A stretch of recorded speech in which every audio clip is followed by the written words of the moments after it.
So welcome again and ये class हम बना रहे हैं सारे उन स्टूडेंट्स के लिए जो डिप्लोमा 6 सेमेस्टर में हैं और जिनके सिलेबस में इस बार एंड्रॉयड जो है एक सिलेबस के रूप में है, एक सब्जेक्ट के रूप में है।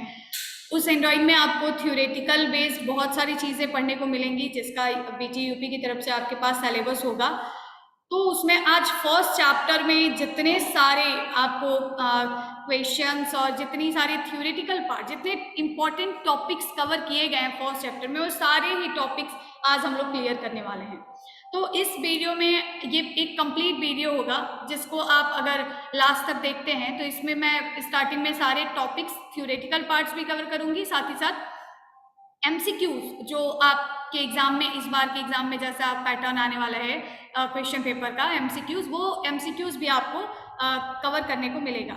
और फर्स्ट चैप्टर एक ऐसा चैप्टर है ना जिसमें बाकी सारी चैप्टर्स के भी कुछ कुछ पार्ट्स इसमें आपको पढ़ने को मिलेंगे। तो अगर फर्स्ट चैप्टर आप अच्छे तरीके से पढ़ते हैं तो उसमें जो नेक्स्ट चैप्टर्स आने वाले हैं वो भी आपको ऑलमोस्ट कवर हुए मिलेंगे। जैसा मैं स्क्रीन शेयर करती हूँ तो आपको दिखाती हूँ कि कैसे आपको यहाँ पे बहुत सारे चैप्टर्स देखने को मिलेंगे। अब मैंने तो 8 चैप्टर्स हैं आपके एंड्रॉयड में और सारे ही चैप्टर्स के लिए एमसीक्यूज और थ्योरेटिकल पार्ट्स मैंने बना रखे हैं।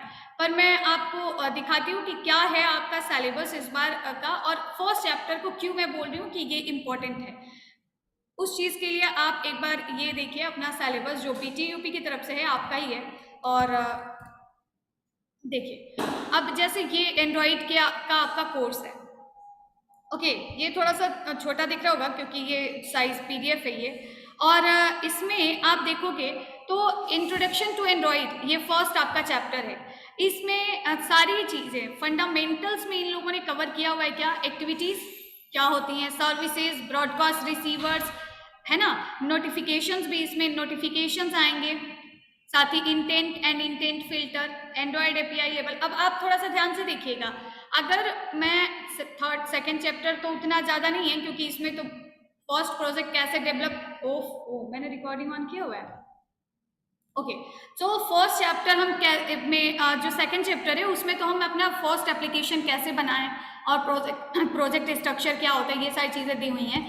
थर्ड में आप देखोगे कि activities and activity life cycle, है ना, activity and activity life cycle, और यही सेम टॉपिक आपको फर्स्ट चैप्टर में भी यहाँ पे देखने को मिलेगा, एक्टिविटीज।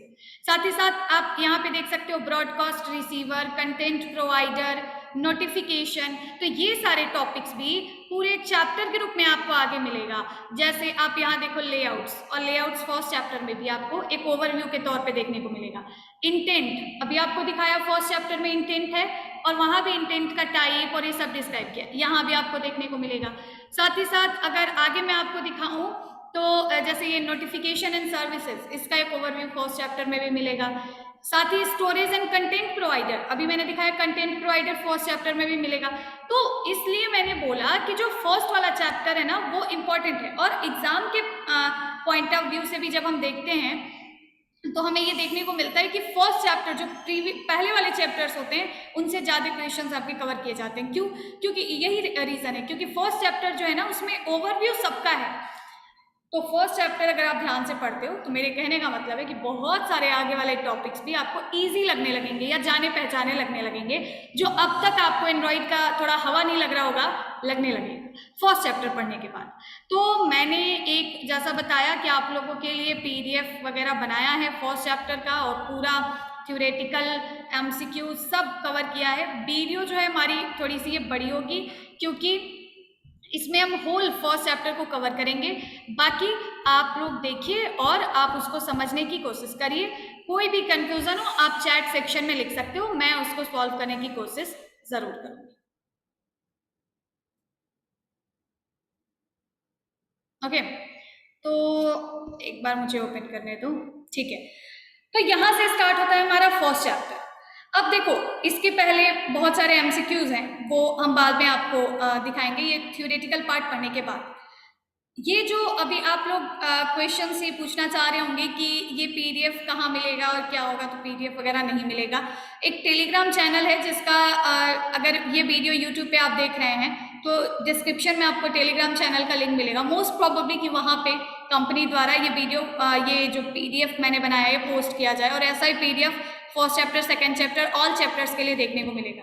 टेलीग्राम चैनल आप ज्वाइन कर सकते हैं, वहाँ से आपको देखने को मिलेगा। या इसमें आपको कहीं कहीं दिख रहा होगा, आई थिंक नंबर दिख रहा होगा टेकपाइल का, उस पर भी यहाँ पे आप देख सकते हो 7007237006, यहाँ पे आप कांटेक्ट कर सकते हो, स्क्रीनशॉट ले लो और इस पे आप मैसेज करना, आपको ग्रुप में ऐड कर दिया जाएगा, जिससे कि आपको इन्फॉर्मेशंस मिलते रहेंगे।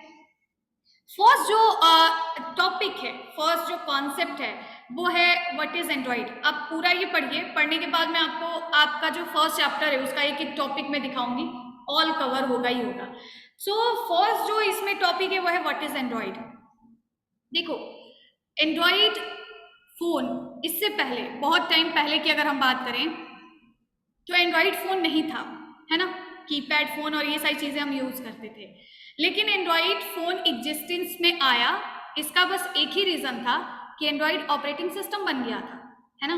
तो ये जो एंड्रॉइड ऑपरेटिंग सिस्टम है जिसपे एप्लीकेशन से रिलेटेड जो भी आपकी मोबाइल का ऑपरेटिंग जो आप हम लोग एंड्रॉइड फोन यूज करते हैं उससे रिलेटेड जितने भी एप्लीकेशंस बनाए जाते हैं आज के तौर पे जिस पे रन करते हैं वो एक प्लेटफॉर्म है। तो वही ऑपरेटिंग सिस्टम किस नाम से जाना गया, एंड्रॉइड नाम से जाना गया, जिसको हम कहते हैं ना कि एंड्रॉइड का फोन है।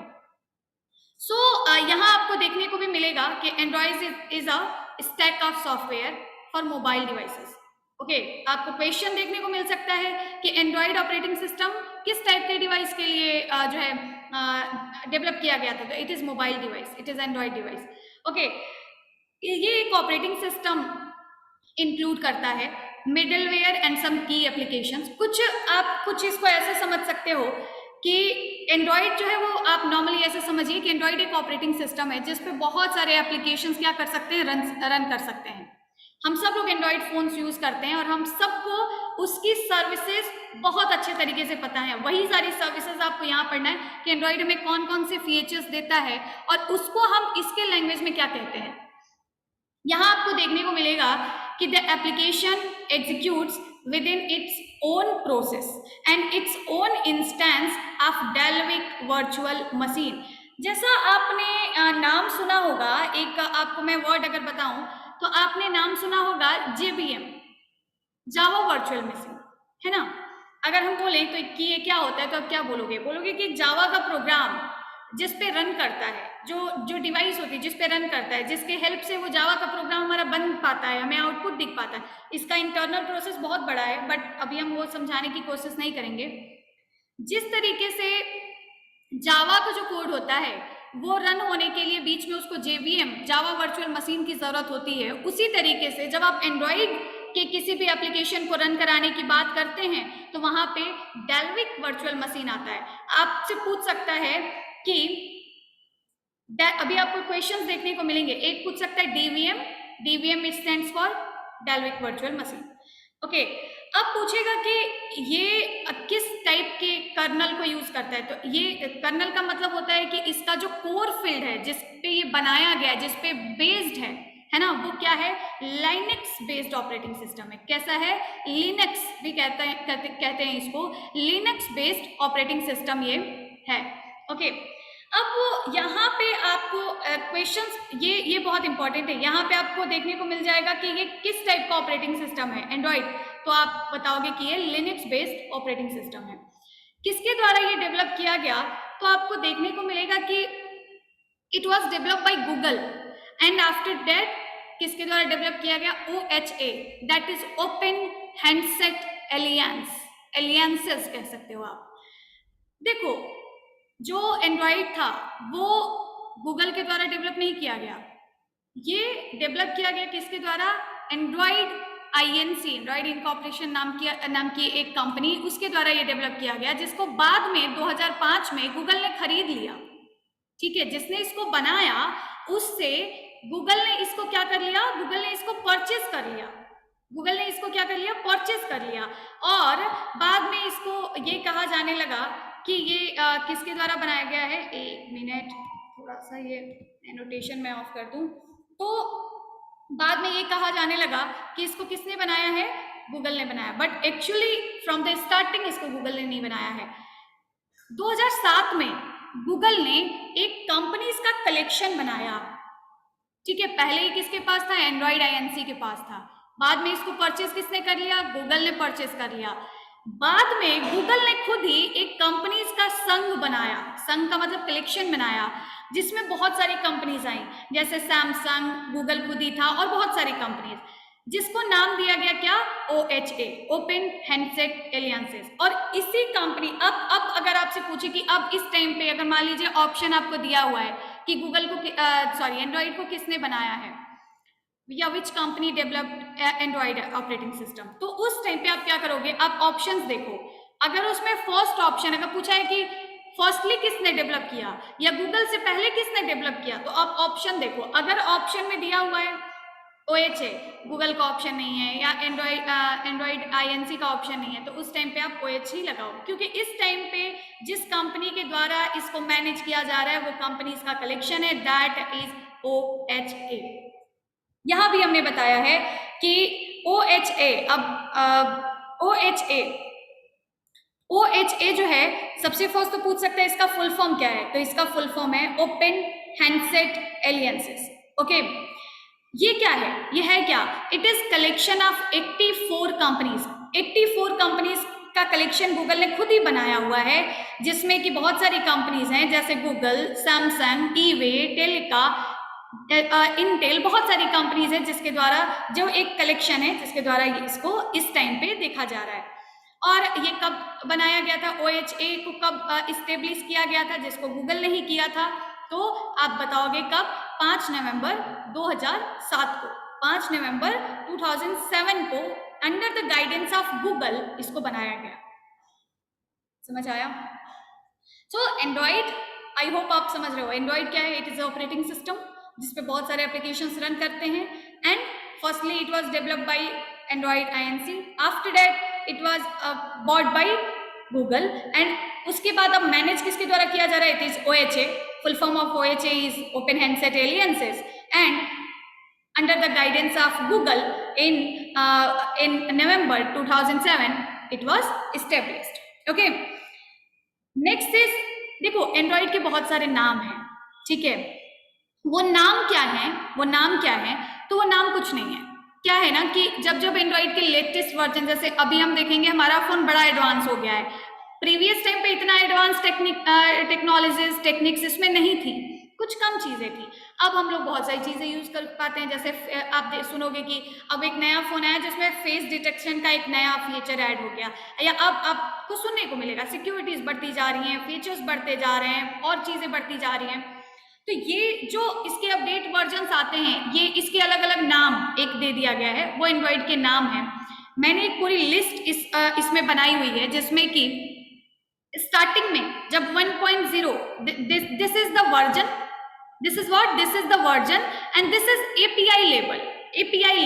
API लेवल का मतलब होता है ना कि यहाँ पे क्या है ना कि जब गूगल के वर्जन्स बढ़ते गए, तो यहाँ पे API लेवल्स भी गूगल ने क्या किया? हर बार बढ़ाया, ये बताने के लिए कि ये इस वर्जन, ये जो वर्जन है आपका, जैसे 1.0 किस वर्जन को सपोर्ट करता है?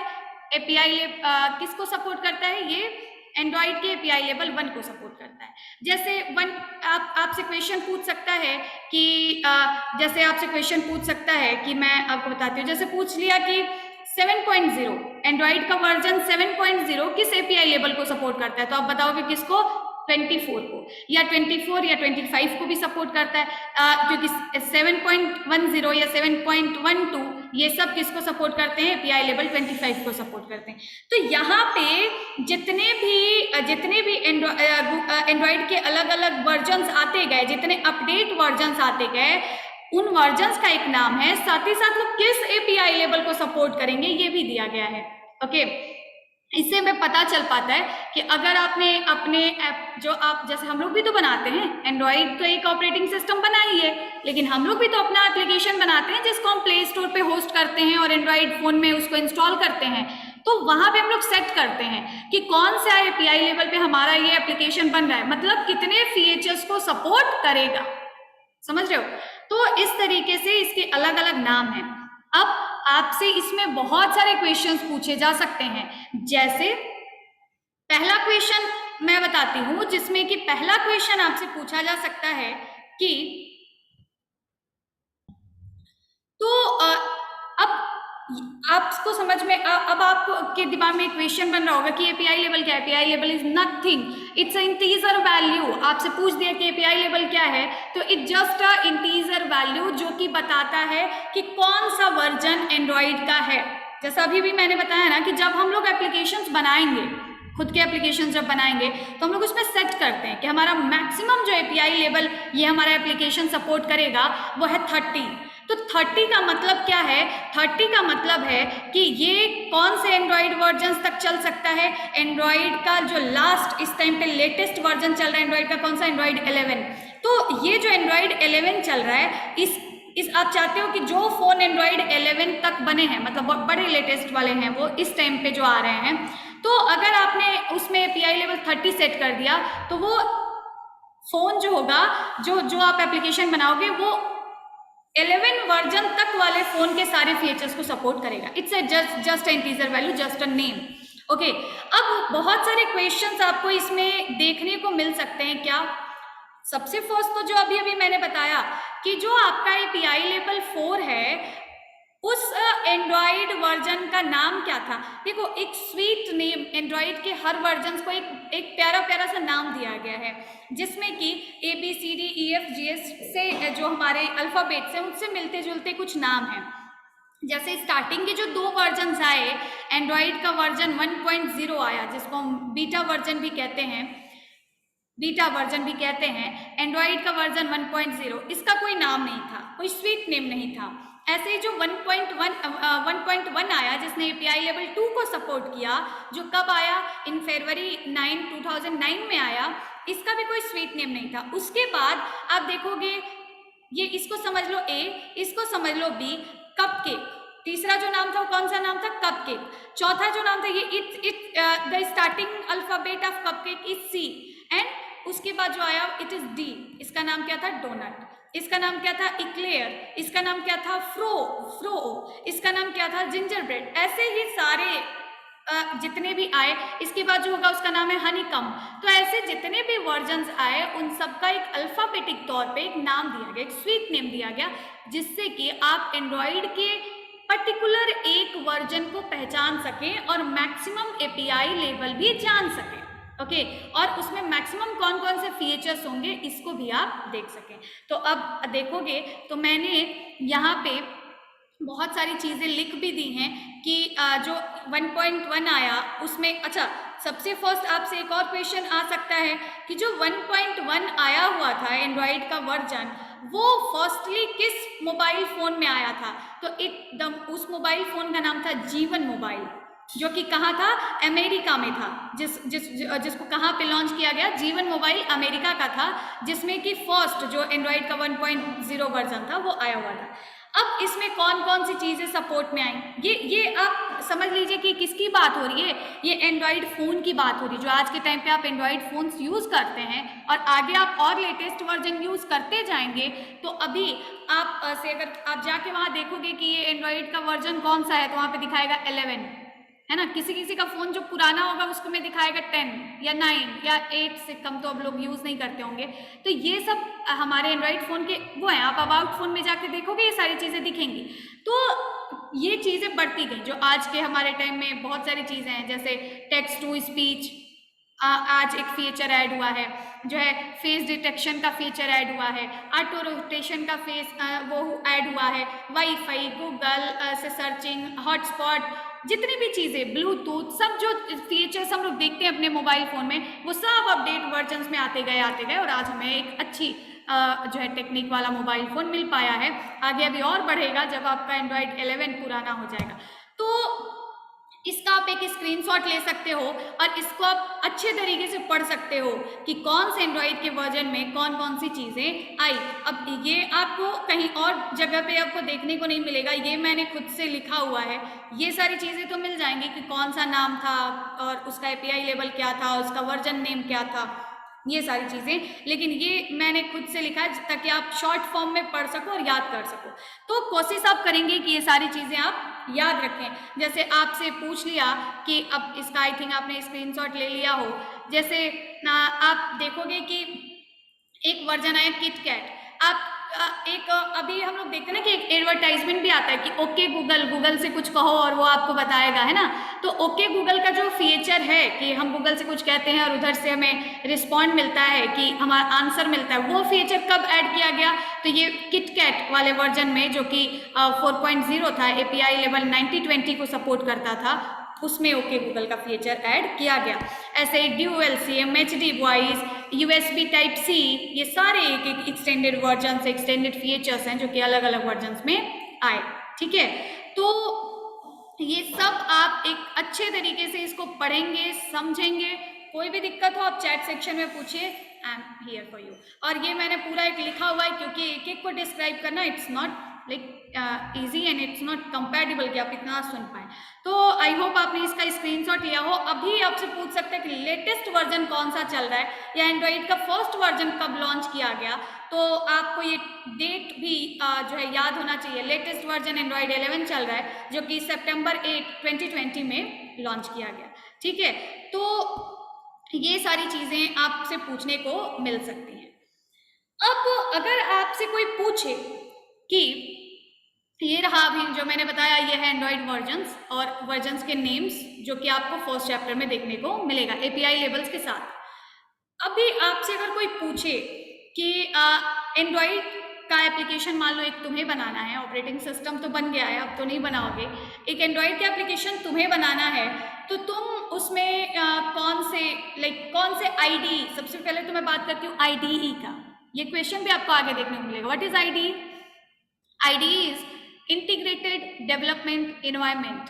ओके, ये हमें एक ऐसा इन्वायरमेंट प्रोवाइड करता है जहाँ पे आप जितने भी एक एप्लीकेशन को बनाने के लिए जितने फीचर्स की ज़रूरत है, जितने लाइब्रेरीज की ज़रूरत है, जितने अदर क्लासेस की ज़रूरत है, पैकेजेस की ज़रूरत है, वो वहाँ प्रेजेंट है। आप यूज़ करिए, आप अपने एप्लीकेशन बनाइए। ठीक है, तो इसके लिए मैं पूछूं कि आपको किस चीज़ की ज़रूरत है, तो आप सबसे पहले तो बोलोगे कि एक IDE की ज़रूरत है जो कि एंड्रॉइड स्टूडियो हो सकता है, इक्लिप्स हो सकता है, जिसपे हम अपना एंड्रॉइड का एप्लीकेशन डेवलप कर सकते हैं। आफ्टर दैट अब मैं बोलूँ कि वहाँ पे डिज़ाइनिंग और प्रोग्रामिंग और इसके लिए भी तो कुछ यूज़ करोगे, तो बोलोगे हाँ भाई XML is used for user interface, जो हमें दिखता है ना। टेक्स्ट बॉक्स, एंड्रॉइड एप्लीकेशन तो बहुत सारे चलाए होंगे, दिन भर चलाते हो, टेक्स्ट बॉक्सेस दिखते हैं, व्हाट्सएप दिन भर चलाते हैं, नीचे एक टेक्स्ट बॉक्स दिखता है जिसमें टाइप करते हैं, मैसेज भेजते हैं, और बहुत सारी चीज़ें हैं, हम कुछ पढ़ पाते हैं, है ना, और स्टेटस देख पाते हैं, बहुत सारी चीज़ें। ये सारी चीज़ें जो है वो जो यूज़र इंटरफेस है वो किससे बनाया जाता है? XML से। और बैकएंड की जो प्रोग्रामिंग है कि टेक्स्ट बॉक्स में जो लिखा और बटन पे क्लिक किया तो क्या होना चाहिए, ये किस पे किया जाता है? जावा पे। तो ज़्यादातर अब तो बहुत सारी चीज़ें, बहुत सारे लैंग्वेजेस आ गए, तो उसके लिए मिनिमम रिक्वायरमेंट अगर आपसे पूछे तो XML और जावा की है। अब देखो, अगर हम बोलेंगे कि एक नॉर्मल सा जावा का प्रोग्राम बना दो, ठीक है, जो कि जावा और JDK आपको सेकेंड चैप्टर में भी पढ़ने को मिलेगा। अगर मैं बोलूँगी कि एक नॉर्मल जावा का प्रोग्राम बना दो, तो आप क्या बोलोगे मुझसे? आप बोलोगे कि भाई देखो, जावा का प्रोग्राम हम ऐसे ही नहीं बना पाएंगे, हमें कुछ चीज़ों की ज़रूरत होगी। हमें सबसे पहले JDK इंस्टॉल करना होगा, एक ऐसा इन्वायरमेंट बनाना होगा जिसमें हमारा जावा का प्रोग्राम रन कर सके, मतलब इन्वायरमेंट वेरिएबल सेट करना होगा, और ये सारी चीज़ें करनी होंगी। बैकग्राउंड में आप बस इतनी चीज़ें करते हैं, बैकग्राउंड में और बहुत सारी चीज़ें रन होती हैं, जैसे कि अभी मैंने बताया JVM, JIT, बहुत सारी चीज़ें जो रन होती हैं। तो ये सारी चीज़ें जो हैं, अब ये जावा का यूज़ आप यहाँ एंड्रॉइड में भी कर रहे हो, तो भाई अगर जावा के साथ साथ अभी तो सिंगल जावा का प्रोग्राम था, अभी हम बात कर रहे थे कि JDK और ये सब सिंगल जावा के प्रोग्राम बनाने में रन होता है, लेकिन अब तो जावा के साथ डिज़ाइनिंग भी आ गई, तो और चीज़ें तो बढ़ गई ना। तो यहाँ पे क्या होता है कि बीच में आ जाता है क्या? DVM, that is Dalvik virtual machine, जो कि क्या करता है? देखो डाल्विक क्या है, अब थोड़ा सा इसका डेफिनेशन आप देखोगे तो ये एक सिटी है जो कि आइसलैंड में है, और इसको जिन्होंने बनाया था उनका नाम था डैन बॉर्स्टेन। ठीक है, साथ ही साथ आप बोलोगे कि ये DVM करता क्या है? बहुत सारी चीज़ें करता है। DVM जो है वो बहुत सारी चीज़ें करता है, बहुत सारे बहुत सारे सिस्टम्स का एग्जीक्यूशन करता है। साथ ही साथ इसका मेन जो काम है वो है ऑप्टिमाइजेशन। क्या काम है? ऑप्टिमाइजेशन। किसका ऑप्टिमाइजेशन? मेमोरी का ऑप्टिमाइजेशन, बेटर जो है बैटरी लाइफ, जो बैटरी हमारी चलती है उसको ऑप्टिमाइज करना, परफॉर्मेंस को सुधारना, ये देखना कि कम रैम पे भी हमारा फोन जो है रन कर जाए। तो ये सारा जो इन्वायरमेंट का सेटअप है ये कौन करता है? ये डीवीएम करता है, डेल्विक वर्चुअल मशीन करता है। इट इज इन्वायरमेंट, ये एक ऐसा मशीन है, ऐसा टूल है जो कि एंड्रॉइड एप्लीकेशन को रन करने के लिए जरूरी है। अब ये देखो, ये इसका मेन जो है काम है क्या, कि डीवीएम कम मेमोरी को यूज करता है और फास्ट परफॉर्मेंस देता है, कम रैम का यूज करेगा और जल्दी से आपके एप्लीकेशन को रन करा देगा। एग्जीक्यूशन क्या है? अब देखो, आपको इसमें से बहुत सारे क्वेश्चंस मिलेंगे। सबसे फर्स्ट एक चीज आती है एपीके, फुल फॉर्म क्या है। नेक्स्ट आता है एएपीटी, फुल फॉर्म क्या है। डीईएक्स, ये क्या है? क्लास फाइल को डीईएक्स फाइल में कन्वर्ट करने के लिए बीच में क्या आता है, ये सारी चीजें, तो ये आपको देखना पड़ेगा। अब देखो होता क्या है कि डीईएक्स क्या है? डीईएक्स, ये डीईएक्स कंपाइलर के द्वारा, डीईएक्स कंपाइलर के, देखो सबसे फर्स्ट हम जो कोड लिखते हैं वो जावा में रहता है। जो एपीके हमारा बन के आता है वो क्या होता है? एपीके हमारा, देखो जब हम जावा के प्रोग्राम्स रन कराते हैं तो डायरेक्टली रन नहीं हो जाते, पहले वो क्लास फाइल में कन्वर्ट होते हैं फिर रन होते हैं ना। जावा के जो प्रोग्राम्स होते हैं वो बीच में एक क्लास फाइल उनकी बनती है, फिर वो क्लास फाइल रन की जाती है और हमें आउटपुट दिखता है। तो यहाँ पे भी जो एपीके आपका होता है वो बहुत सारी चीजें जावा की क्लास फाइल के साथ साथ और भी बहुत सारी चीजें, जैसे पैकेजेस, जैसे इमेजेस, बहुत सारी फाइल्स का कलेक्शन होता है, एक छोटा सा कलेक्शन जिसको कि आप अपने फोन में इंस्टॉल कर सकते हैं और उस एप्लीकेशन के अंदर यूज की गई सारी चीजें जो कि जावा है, जो कि इमेजेस है, कोई भी अदर स्ट्रिंग है, कोई भी डिजाइनिंग, वो सारी चीजें एक फाइल में कन्वर्ट होके आ जाएंगी, दैट इज एपीके। तो सबसे फर्स्ट जो जावा होता है, जो जावा फाइल होता है वो क्या होता है? सबसे फर्स्ट वो जावा, आपने सुना होगा ना, जावा कंपाइलर जिसको हम कहते हैं, उसके द्वारा ये क्लास फाइल में कन्वर्ट किया जाता है। अब क्लास फाइल को डीईएक्स में कन्वर्ट करने के लिए कौन आता है? डीईएक्स कंपाइलर आता है, ठीक है। और ये जो फाइल्स होती हैं, ये जो .डीईएक्स फाइल्स होती हैं, ये कन्वर्ट होती हैं आगे चल के किसमें? .एपीके फाइल में। ये जो डीईएक्स फाइल्स होती हैं ये कन्वर्ट डीईएक्स फाइल के साथ जो और भी बहुत सारी चीजें, जैसा अभी मैंने बताया ना कि बहुत सारे स्ट्रिंग्स, रिसोर्सेज, बहुत सारी और भी चीजें, जैसे डिजाइनिंग भी तो हुई है, प्रोग्रामिंग के साथ साथ डिजाइनिंग भी तो हुई है। तो डिजाइनिंग प्लस जावा का कोड, दोनों चीजें मिलके क्या बनाती हैं? एपीके बनाती हैं, ठीक है। क्या बनाती है? एपीके बनाती है। और इसको कौन बनाता है? तो इस टूल का नाम है एएपीटी, जिसका नाम है Android asset packaging tool. Android ने एप्लीकेशन बनाने के लिए जितने सारे एसेट्स का यूज किया है, एसेट्स क्या है? वही सारी फाइल्स, पैकेजेस, जितनी सारी चीजों का यूज किया है, उसका एक क्या बना देगा? एक सिंगल फाइल बना देगा, जो कि क्या होगा? एपीके होगा, ठीक है। और यही एपीके आगे किसके पास जाता है? आगे किसके पास जाता है? इसके पास जाता है। ये एपीके आगे किसके पास जाता है? वो इसके पास जाता है। किसके पास? देखो, जो हमारा .एपीके फाइल बनता है वो आगे किसके पास जाता है? एडीबी के पास जाता है, ओके। तो ये इससे हमें क्या देखने को मिलता है? जो हमें पूरा यूजर इंटरफेस, जो एप्लीकेशन हमारा इंस्टॉल होता है और जो हमें यूजर इंटरफेस देखने को मिलता है, वो उस एपीके फाइल को उस इंटरफेस में कन्वर्ट कौन करता है? एडीबी कन्वर्ट करता है, जिसका फुल फॉर्म क्या है? Android debug bridge. समझ आया? तो ये एक एंड्रॉइड एप्लीकेशन जब रन होता है उसके बीच के प्रोसेसेस हैं, जिसमें कि सबसे फर्स्ट जावा की फाइल्स किसमें कन्वर्ट हो जाती हैं? डॉट क्लास फाइल में कन्वर्ट हो जाती हैं। ये जितने भी रेक्टेंगुलर शेप में दिख रहा है ना, ये है कि किस किस फाइल में कन्वर्ट होता है। और जो ये ओवल शेप में आपको दिख रहा है ना, वो है कि इसको कन्वर्ट करने के लिए कौन सा टूल काम करता है। समझ आ रहा है? तो डॉट जावा फाइल होती है, उसको डॉट क्लास फाइल में कन्वर्ट करने के लिए कौन काम करता है? जावा कंपाइलर काम करता है। और उस डॉट क्लास फाइल को DEX में कन्वर्ट करने के लिए कौन काम करता है? DEX कंपाइलर, .DEX कंपाइलर काम करता है। और उसको जो .DEX फाइल होती है उसको APK में कन्वर्ट करने के लिए कौन सा टूल काम करता है? वो है AAPT, जिसका नाम है एंड्रॉइड एसेट पैकेजिंग टूल। और इस APK फाइल को जो हमें इंस्टॉल होके फाइनली APK को ही तो इंस्टॉल करते हैं तो फाइनली यूजर इंटरफेस देखने को मिलता है, उसके बीच में कौन काम करता है? उसके बीच में ये काम करता है जिसका नाम है एंड्रॉइड डिबग ब्रिज। समझ आया? ये एक पूरा जो रन होने का प्रोसेस है, ये सारा प्रोसेस कौन संभालता है? ये सारा प्रोसेस ये संभालता है, डेल्विक वर्चुअल मशीन। ओके, तो ये डेल्विक वर्चुअल मशीन है। इससे बहुत सारे क्वेश्चंस अब कैसे बन सकते हैं जरा मैं बताऊं आपको। पूछ सकता है कि डॉट क्लास फाइल को DEX फाइल में कन्वर्ट करने के लिए कौन सा टूल काम करता है? तो आप कहोगे DVM या DEX कंपाइलर। पूछ सकता है कि डॉट DEX फाइल को APK में कन्वर्ट करने के लिए कौन सा टूल काम करता है? तो कहोगे Android asset packaging tool, that is AAPT। पूछ सकता है full form of AAPT, Android asset packaging tool. पूछ सकता है APK फाइल जब इंस्टॉल होकर हमें फाइनली दिखती है तो वो जो दिखता है उसके बीच में उसको कन्वर्ट करने के लिए कौन सा टूल काम करता है? That is Android debug bridge. और भी क्वेश्चन जो आपको आगे देखने को मिलेंगे।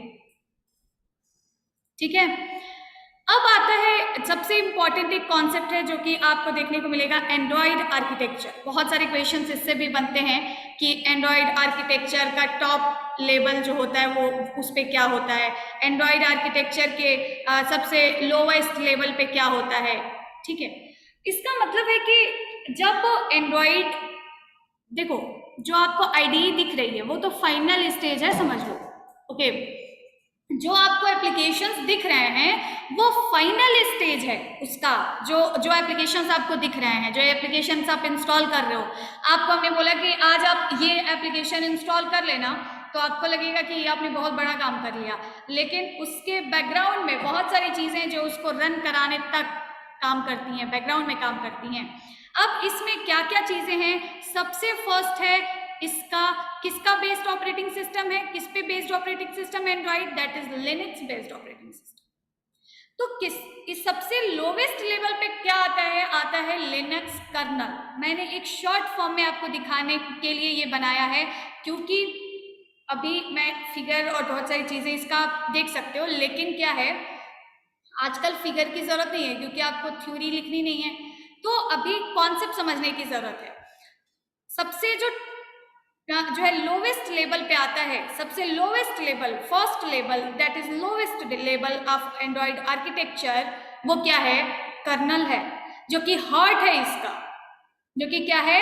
एंड्रॉइड कोई भी एप्लीकेशन जब रन होगा तो वो ऑपरेटिंग सिस्टम पे रन होगा, और ऑपरेटिंग सिस्टम जो है वो नहीं चलेगा अगर लिनक्स बेस्ड ना हो। और लिनक्स बेस्ड बहुत सारे रीजन्स के लिए लिनक्स बेस्ड इसको बनाया गया, वो भी आपको आगे MCQ में देखने को मिलेगा। नेक्स्ट जो सेकेंड इसका स्टेज आता है वो होती है नेटिव लाइब्रेरीज।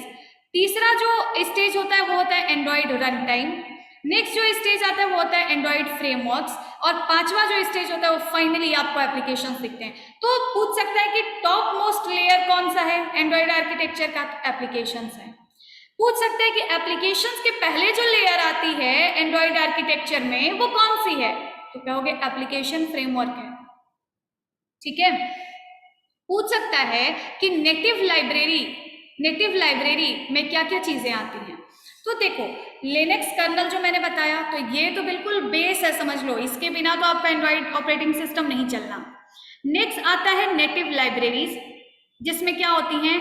इसमें बहुत सारी लाइब्रेरीज होती हैं, जैसा कि एंड्रॉइड का एक एप्लीकेशन जो आपको कुछ प्री डिफाइंड प्री इंस्टॉल्ड चीज़ें देता है अपने साथ, जैसे एस्क्यूलाइट हो गया और बहुत सारी चीज़ें, वो सब किस में आती हैं? नेटिव लाइब्रेरीज में आती हैं। जो लाइब्रेरीज जो कि क्या होती है? क्लासेस और पैकेजेस का कलेक्शन होती हैं, वो लाइब्रेरीज आती हैं सेकेंड लेयर में। थर्ड लेयर है एंड्रॉइड रन टाइम, क्योंकि एंड्रॉइड रन टाइम का होना बहुत जरूरी है, क्योंकि एक एप्लीकेशन जब APK में कन्वर्ट होता है उससे पहले जो काम करता है वो क्या है? एंड्रॉइड रन टाइम है, और उसमें क्या आता है? DVM आता है। एंड्रॉइड रन टाइम जो है वो क्या है? DVM है।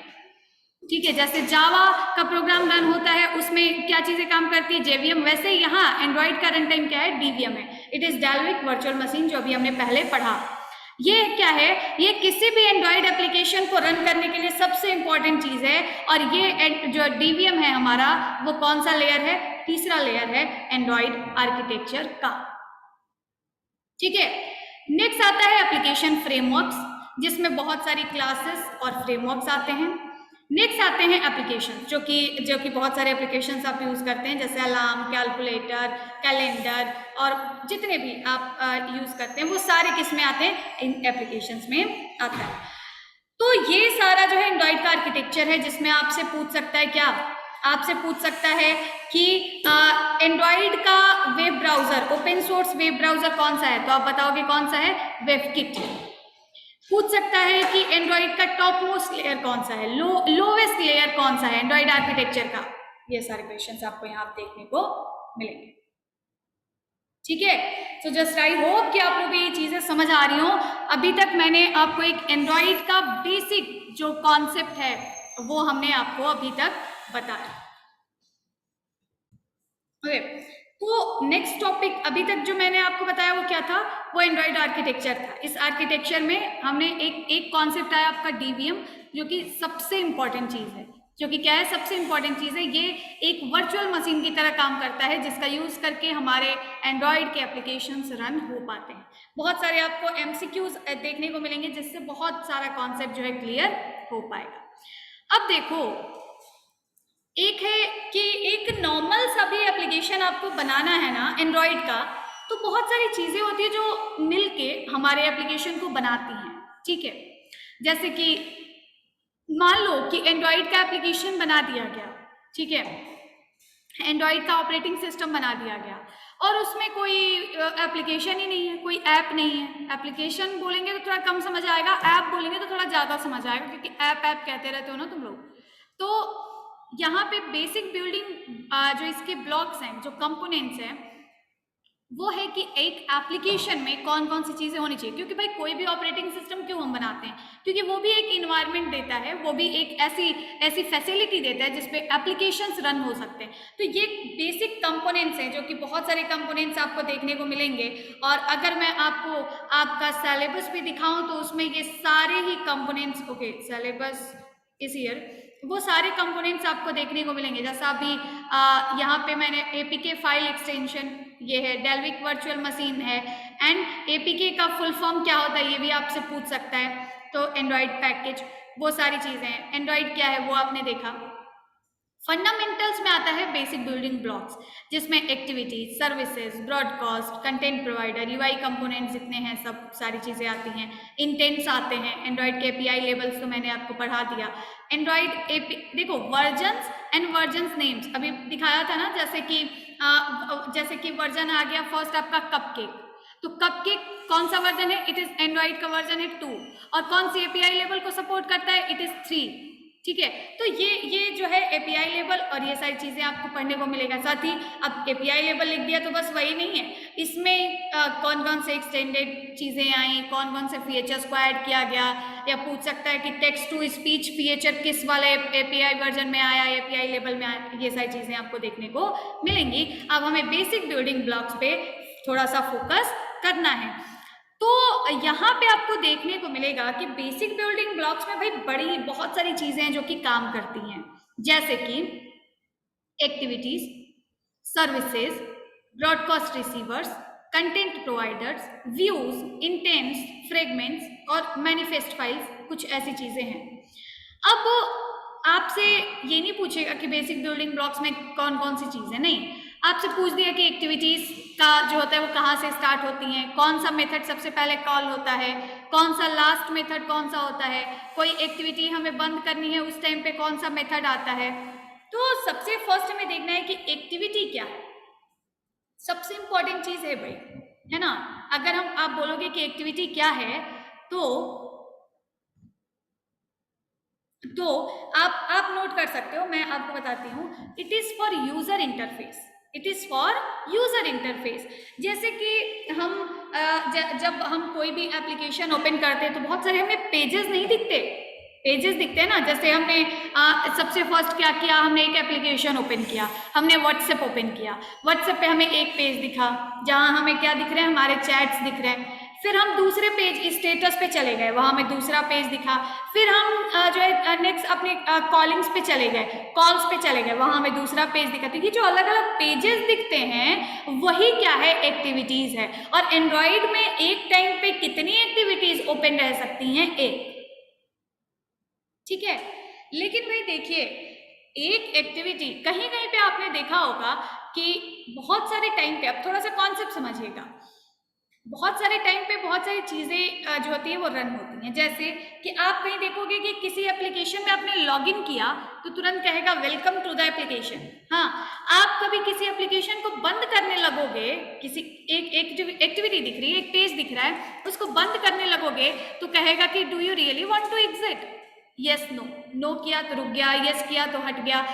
तो ये सब क्या है, ये एक एक्टिविटी के अलग अलग फेजेस हैं, क्या है, अलग अलग रूप है। इतने रूप में आपकी एक एक्टिविटी रन होती है। Activity is just a page. अब पेज, आप जैसे हम वेबसाइट्स बनाते हैं techpile.in, तो इसके एक एक पेज को हम क्या कहते हैं, वेब पेज कहते हैं ना, वैसे यहाँ एक्टिविटी कहते हैं। तो जब ये एक्टिविटी रन होती है वहां पे बहुत सारी चीजें जो होती है वो क्या होती है, कॉल होती हैं, वो एक साथ रन होती हैं। और वो जो है वो एक्टिविटीज की क्या है, वो लाइफ साइकिल है।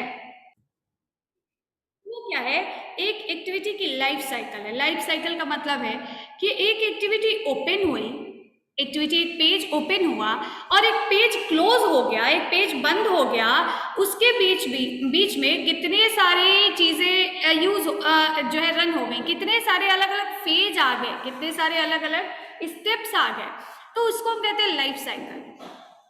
एक एक्टिविटी के लाइफ साइकिल में बहुत सारे मेथड्स होते हैं जो कि काम करते हैं। अब ये मेथड्स बनाने का क्या मतलब है, मेथड से ये होता है कि आप चाहते हो कि हम क्या करें, हम अभी मैं आपको आगे वाली क्लासेस में एक एक्टिविटी की लाइफ साइकिल के मेथड्स को यूज करके भी बताऊंगी। अगर आप चाहते हो कि हमारा एक एप्लीकेशन ओपन हुआ और हम उस टाइम पे एक वेलकम मैसेज दिखा पाए, तो भाई ये काम आप कहाँ करेंगे, ऑन स्टार्ट या ऑन क्रिएट नाम के मेथड के अंदर करेंगे। तो ये सारे मेथड्स क्या करते हैं वो मैं आपको बताती हूँ। देखिए, आपसे एक और क्वेश्चन आ सकता है रिलेटेड टू एक्टिविटी कि फर्स्ट टाइम जब एक्टिविटी कॉल होती है, फर्स्ट टाइम जब एक्टिविटी बनाई जाती है, तो उस टाइम पे कौन सा मेथड कॉल होता है, या एक्टिविटी लाइफ साइकिल का पहला मेथड कौन सा है।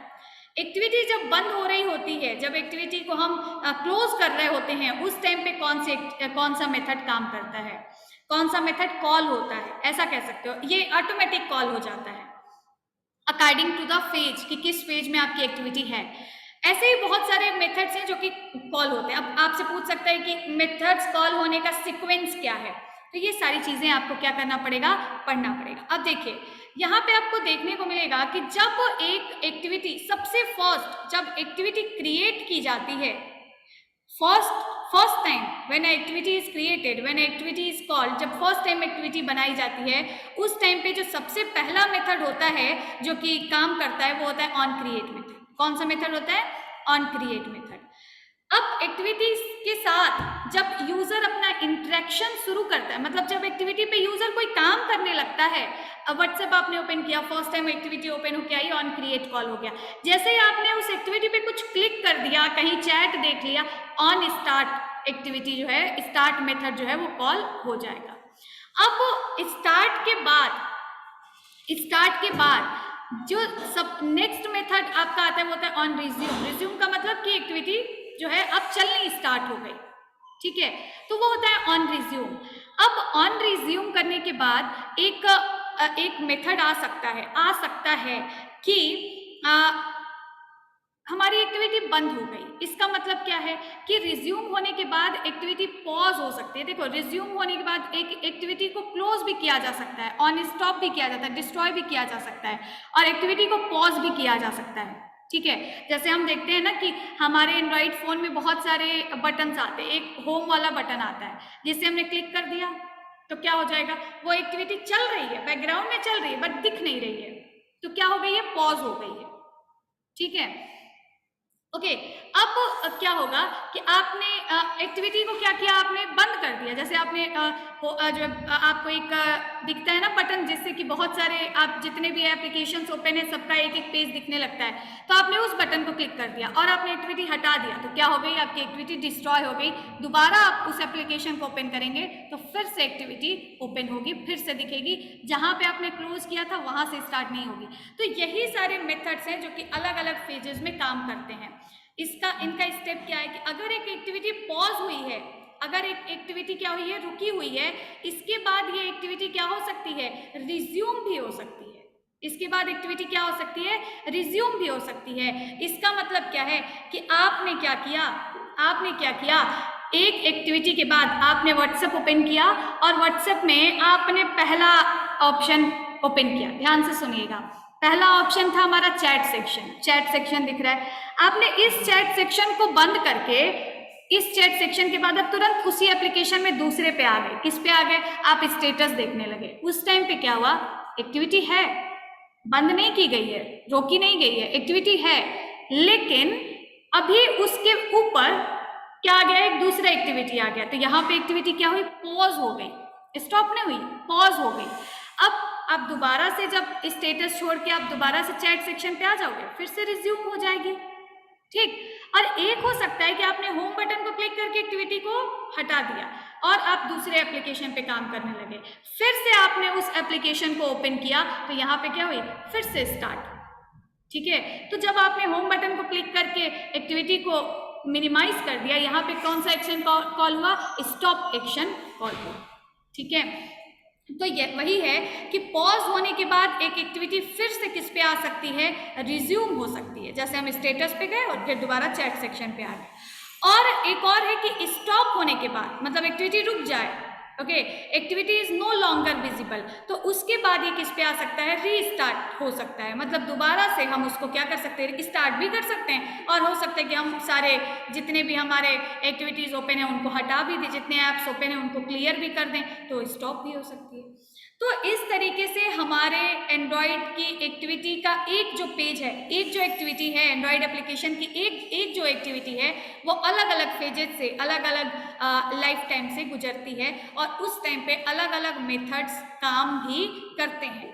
अब आपसे क्वेश्चन पूछ सकता है कि एक्टिविटी में जो उसकी लाइफ साइकिल है, एक्टिविटी की जो लाइफ साइकिल है, उस लाइफ साइकिल का सीक्वेंस क्या है।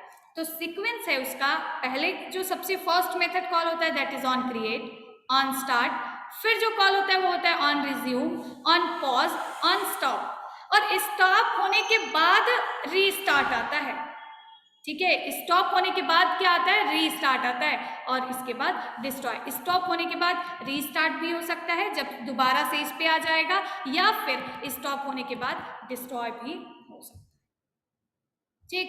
तो एक एक्टिविटी के लाइफ साइकिल में इतने सारे मेथड्स काम करते हैं जो कि अलग अलग हैं। तो नेक्स्ट टॉपिक आपका आता है, देखो एक्टिविटी में दो चीजें आती हैं, एक आता है एक्टिविटी और दूसरा आता है फ्रेगमेंट। दूसरा क्या आता है, फ्रेगमेंट। तो ये एक्टिविटी और फ्रेगमेंट में क्या डिफरेंस है, देखो क्या है ना कि एक्टिविटी एक पूरा पेज है, एक्टिविटी क्या है, एक पूरा पेज है जिसपे कि कुछ चीजें बनाई गई हैं, कुछ यूजर इंटरफेस तैयार किया गया है, हमें दिख रहा है, और ये सारी चीजें। लेकिन let me close the chat section, okay. लेकिन जो फ्रेगमेंट है ना वो क्या है, वो एक एक्टिविटी का एक पार्ट है, छोटा सा पार्ट, ठीक है, जिसको आप अलग से डिजाइन करके किसी एक्टिविटी में इंक्लूड कर सकते हो। अब ऐसा एक एग्जांपल से समझना, जैसे मान लो कि व्हाट्सएप, अब व्हाट्सएप में हम देखते हैं कि 3 पेजेस हमें दिखते हैं। जैसे हमें सबसे पहला हमारा चैट सेक्शन दिख रहा है, दूसरा स्टेटस दिख रहा है, और तीसरा कॉल्स वगैरह जहाँ दिखते हैं, क्या नाम है उसका मुझे एग्जैक्ट याद नहीं। तो जो ऊपर वाला पार्ट है जहाँ पे व्हाट्सएप दिखता रहता है और नीचे चैट और ये स्टेटस वगैरह दिखता रहता है, वो बिल्कुल सेम होता है। बीच वाला जो सेक्शन होता है ना वो बदलता रहता है, जैसे कभी कभी कुछ हो गया, कभी चैट दिख रहे हैं, फिर कभी उसी के अंदर स्टेटस दिख रहे हैं, तो ये क्या है, ये जो पार्ट बीच का बदल रहा है, तो एक ही एक्टिविटी में अलग अलग फ्रेगमेंट्स को अलग अलग जगह पे कॉल किया गया है। Fragment is a part of activity, it is a small part, it is a small part of whole activity, okay, जिसमें कि कुछ आप कर सकते हो, and activity is like whole, ठीक है। तो इस तरीके से एक एक्टिविटी की life cycle, complete life cycle run होती है। तो ये हमने आपको बताया एक्टिविटी के बारे में। जो यूज़र इंटरफेस जो हमें दिखता है वो एक्टिविटी होती है। एक टाइम पे एक एक्टिविटी चल सकती है। बहुत सारे मेथड्स अलग एक्टिविटी के पूरे लाइफ में काम करते हैं, जो कि अलग अलग टाइम पे आते हैं। जिस फेज में आपकी एक्टिविटी है उस टाइप का मेथड का कॉल होगा, और उसके हिसाब से कभी on create, on start, on this ये काम करते हैं। नेक्स्ट आता है सर्विसेज। नेक्स्ट क्या आता है, सर्विसेज। अब देखो सर्विसेज का मतलब क्या है। सर्विसेज का मतलब क्या है, देखो सर्विसेज क्या है ना, कि हमें बहुत सारी सर्विसेज मिली हुई हैं। जैसे कि आपको एक लाइन मैंने लिखा है, इसी से पूरा कॉन्सेप्ट समझ में आ जाएगा कि it will perform background functionality. It is used to perform background functionality, not have an user interface. जैसे कि विदाउट एनी यूजर इंटरेक्शन, बिना यूजर के कोई काम किए हुए बैकग्राउंड में जो परफॉर्म हो जाए वही क्या है, वही सर्विस है। जैसे कि अलार्म आपने सेट कर दिया और वो टाइम को देखते हुए, समय को देखते हुए क्या हो जाएगा, अपने आप उस टाइम पे जो है बजने लगेगा। आपने उसमें एक टाइम इंटरवल सेट कर दिया कि 5 मिनट के गैप पे बजना चाहिए, फिर से उसने क्या किया, टाइम के लिए भी तो कोई हमारा एप्लीकेशन चल रहा है, तो टाइम वाले एप्लीकेशन के साथ कोलैबोरेट किया, टाइम पता की, 5 मिनट का गैप चेक किया, फिर से बजना स्टार्ट हो गया, ठीक है। It is service, it is the service of Android. ऐसी ही सर्विस आप अपने जो आप एप्लीकेशन बना रहे हैं उस एप्लीकेशन में भी आप यूज़ कर सकते हैं, ठीक है। जिसमें कि आप बैकग्राउंड में किसी लॉजिक के हिसाब से, किसी कंडीशन के हिसाब से कोई भी ऐसा टास्क ऑटोमेटिक परफॉर्म कराना चाहते हैं, you can do, okay, by using services. इसमें 2 इम्पॉर्टेंट स्टेज इसके आते हैं, एक सर्विस स्टार्ट होती है और दूसरी ऑन बाइंड सर्विस। अब सर्विस का एक पूरा चैप्टर आपके इस सिलेबस में है, जहाँ पे अच्छे तरीके से समझाया जाएगा कि स्टार्ट सर्विस में क्या लिखा जाता है, बाइंड सर्विस में क्या लिखा जाता है। अभी आपको देखना है 2 इम्पॉर्टेंट स्टेट, इस सर्विस के भी 2 अलग अलग स्टेट हैं, एक बार इस स्टेट में रहेगी, एक बार इस स्टेट में रहेगी। तो एक बार सर्विस स्टार्ट की जाती है, उसके बाद सर्विस बाइंड की जाती है। अब देखो 2 टाइप की सर्विसेज होती हैं, bound services and unbound services. Bound services and unbound services. Questions हो सकते हैं, कैसे पूछ सकता है कि जो आपकी अनबाउंड सर्विस है, अनबाउंड सर्विस और बाउंड सर्विस, जो आपकी अनबाउंड सर्विस है, बाउंड सर्विस है, दोनों में क्या डिफरेंस है। या पूछ सकता है कि अनबाउंड सर्विस जो होती है वो किस मेथड से स्टार्ट होती है, तो ये स्टार्ट सर्विस नाम के मेथड से स्टार्ट होती है। बाउंडेड सर्विस किस नाम के मेथड से स्टार्ट होती है, तो बाइंड सर्विस नाम के मेथड से स्टार्ट होती है। पहला जो इसका मेथड कॉल होता है सबसे पहले, वो कौन सा होता है, बाइंड सर्विस होता है। और अनबाउंडेड सर्विस में पहला मेथड कौन सा होता है, स्टार्ट सर्विस होता है। अच्छा, इसको जानने से पहले आप ये तो जान लो कि ये बाउंड सर्विस और अनबाउंड सर्विस होती क्या है, ठीक है। देखो, एक है अनबाउंड सर्विस, ठीक है। अनबाउंड का मतलब है जिसमें कोई बाउंडेशन नहीं है, जिसमें कोई बाउंडेशन नहीं है। वो सर्विस क्या होगी, वो सर्विस रन होती जाएगी, रन होती रहेगी। जैसे आपने क्या किया, कोई म्यूज़िक डाउनलोडिंग पे लगा दी, अब म्यूज़िक आपका डाउनलोड होता रहेगा, जब तक म्यूज़िक डाउनलोड हो रहा है तब तक होता रहेगा। कोई बाउंडेशन नहीं लगा है, कोई लॉजिक नहीं लगा है कि भाई देखो 5 मिनट के बाद जाके बंद हो जाना, नहीं। लॉन्ग रिपीटेटिव सर्विस इसमें चल रही है, लॉन्ग रिपीटेटिव टास्क इसमें चल रहा है, लंबे समय तक, कोई बाउंडेशन नहीं है। वहीं पे जो बाउंड सर्विस हो, और देखो ये सर्विस हम इसको क्यों कह रहे हैं, सर्विस ही तो है। आपने एक बार क्या किया, आपने बटन पे क्लिक किया, बैकग्राउंड में क्या हो रहा है, आपने डाउनलोड म्यूजिक किया, बटन पे क्लिक कर दिया, बैकग्राउंड में क्या हो रहा है आपको नहीं पता, बैकग्राउंड में आपका जो है डाउनलोड हो रहा है। आप दूसरी एक्टिविटी ओपन करिए, दूसरे जगह पे काम करिए, कोई दिक्कत नहीं है, बैकग्राउंड में आपकी म्यूजिक डाउनलोड होती रहेगी, प्लेलिस्ट में जाके सेव भी हो जाएगी, जहाँ चाहो वहाँ से। तो ये क्या है, सर्विस है, बैकग्राउंड में कॉल हो रही है। अच्छा, एक है बाउंड सर्विस, जैसे कि अलार्म। अभी मैंने बताया कि अलार्म एक सर्विस है जो कि क्या कर रहा है, ये अदर कंपोनेंट के साथ मिल के काम करता है। Okay, bound service works with another component, जिसको काम करने के लिए बाउंडेशन लगा हुआ है, जैसे अलार्म एग्जाम्पल है ये, और भी बहुत सारी चीज़ें हो सकती हैं। अब आपने देखा होगा कि जैसे अलार्म है, वो अदर कंपोनेंट जो कि टाइमर, जो कि हमारा टाइम है, करेंट टाइम, उसके साथ मिल के काम कर रहा है। पहले क्या करेगा, कॉल करेगा किसको, टाइम को चेक करेगा, और ये सारा काम बैकग्राउंड में हो रहा है। आप अपने फ़ोन में दूसरा एक्टिविटी देख रहे हैं, इससे इसको मतलब नहीं है। जब टाइम होगा तब ये सर्विस कॉल होगी, तब ये अपना टास्क परफॉर्म करेगा। अब इसके में एक और कंपोनेंट आ गया, एक और एप्लीकेशन आ गया, दैट इज टाइमर, टाइम को चेक कर रहा है। अच्छा, 12 बजे का आपने अलार्म लगाया था, 12 जैसे ही 12 बजेगा आपका अलार्म बजना स्टार्ट हो जाएगा। आपने बोला था 5 मिनट के गैप पे फिर से उसको कॉल होना है, तो चेक करेगा, फर्स्ट टाइम एग्जीक्यूट हो गया, second time after 5 minutes again service call होनी स्टार्ट हो जाएगी।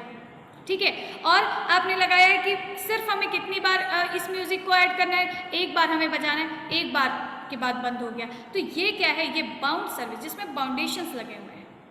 ओके, अब यहाँ पे क्या होता है कि देखो दो चीज़ें हैं, इसमें बाइंडिंग और अनबाउंडिंग क्लाइंट के द्वारा लगाया जाता है। मतलब कि ये सर्विस कब बाइंड होगी, जैसे अलार्म में हम करते हैं ना कि हम लगाते हैं, क्लाइंट, हम क्लाइंट है ना, जिसने अलार्म बनाया उसके लिए हम क्या है, हम क्लाइंट हैं, हम यूज़ कर रहे हैं उस अलार्म की सर्विस को। तो यहाँ पे जो बाउंड और अनबाउंडिंग की सर्विस है, मतलब कि हाँ भाई अब अलार्म बजना स्टार्ट हो जाना चाहिए, इस टाइम पे अलार्म बजना स्टार्ट हो जाना चाहिए, इस टाइम पे अलार्म बजना बंद हो जाना चाहिए, ये कौन करेगा, ये क्लाइंट करेगा।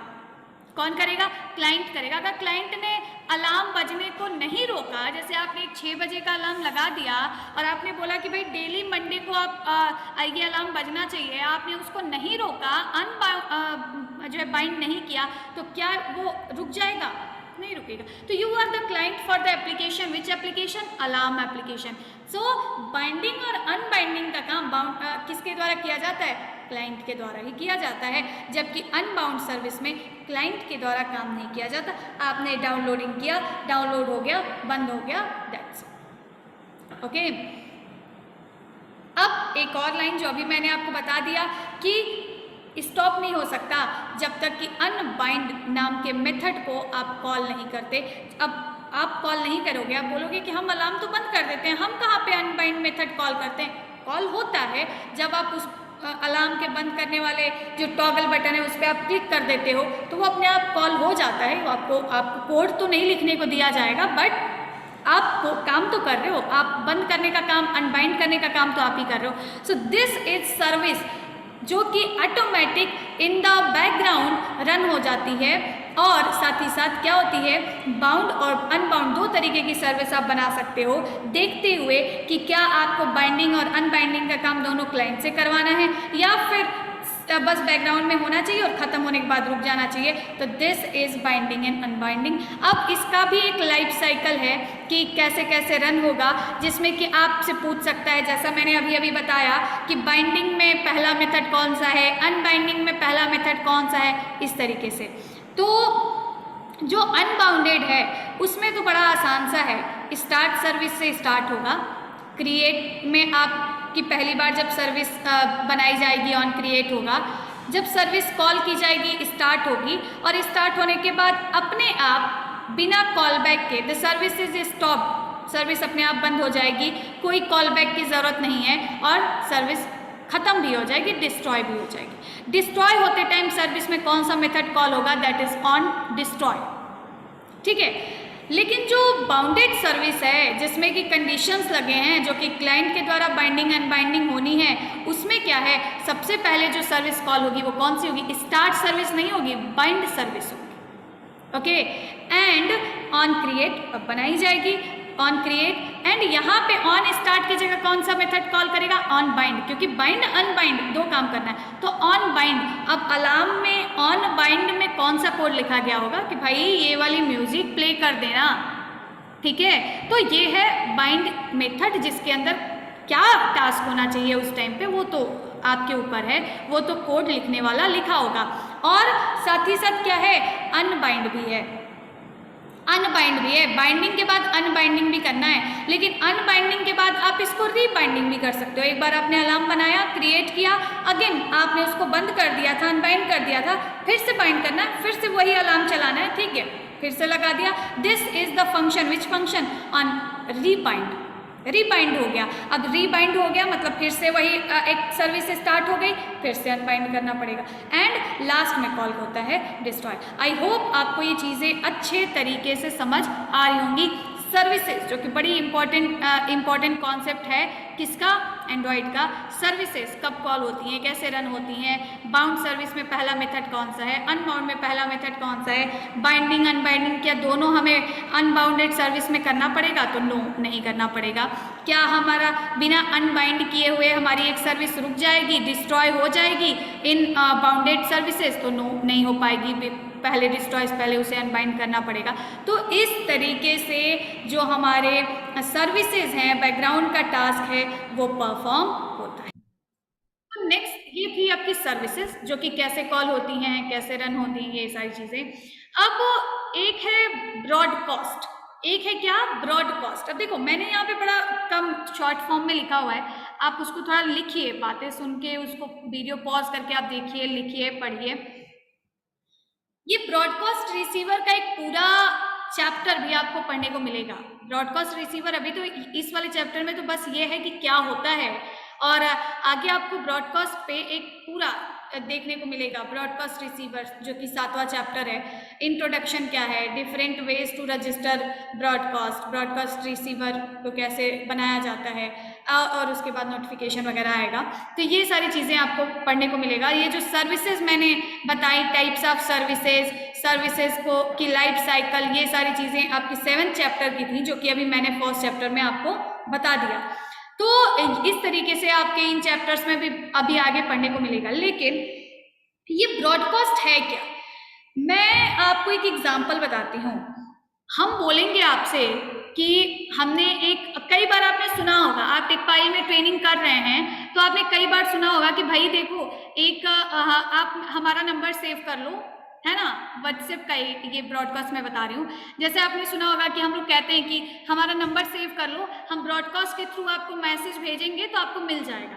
तो ये ब्रॉडकास्ट क्या है, एक बार मैसेज भेजा सबके पास पहुँच गया, ऐसी एक सुविधा आती है।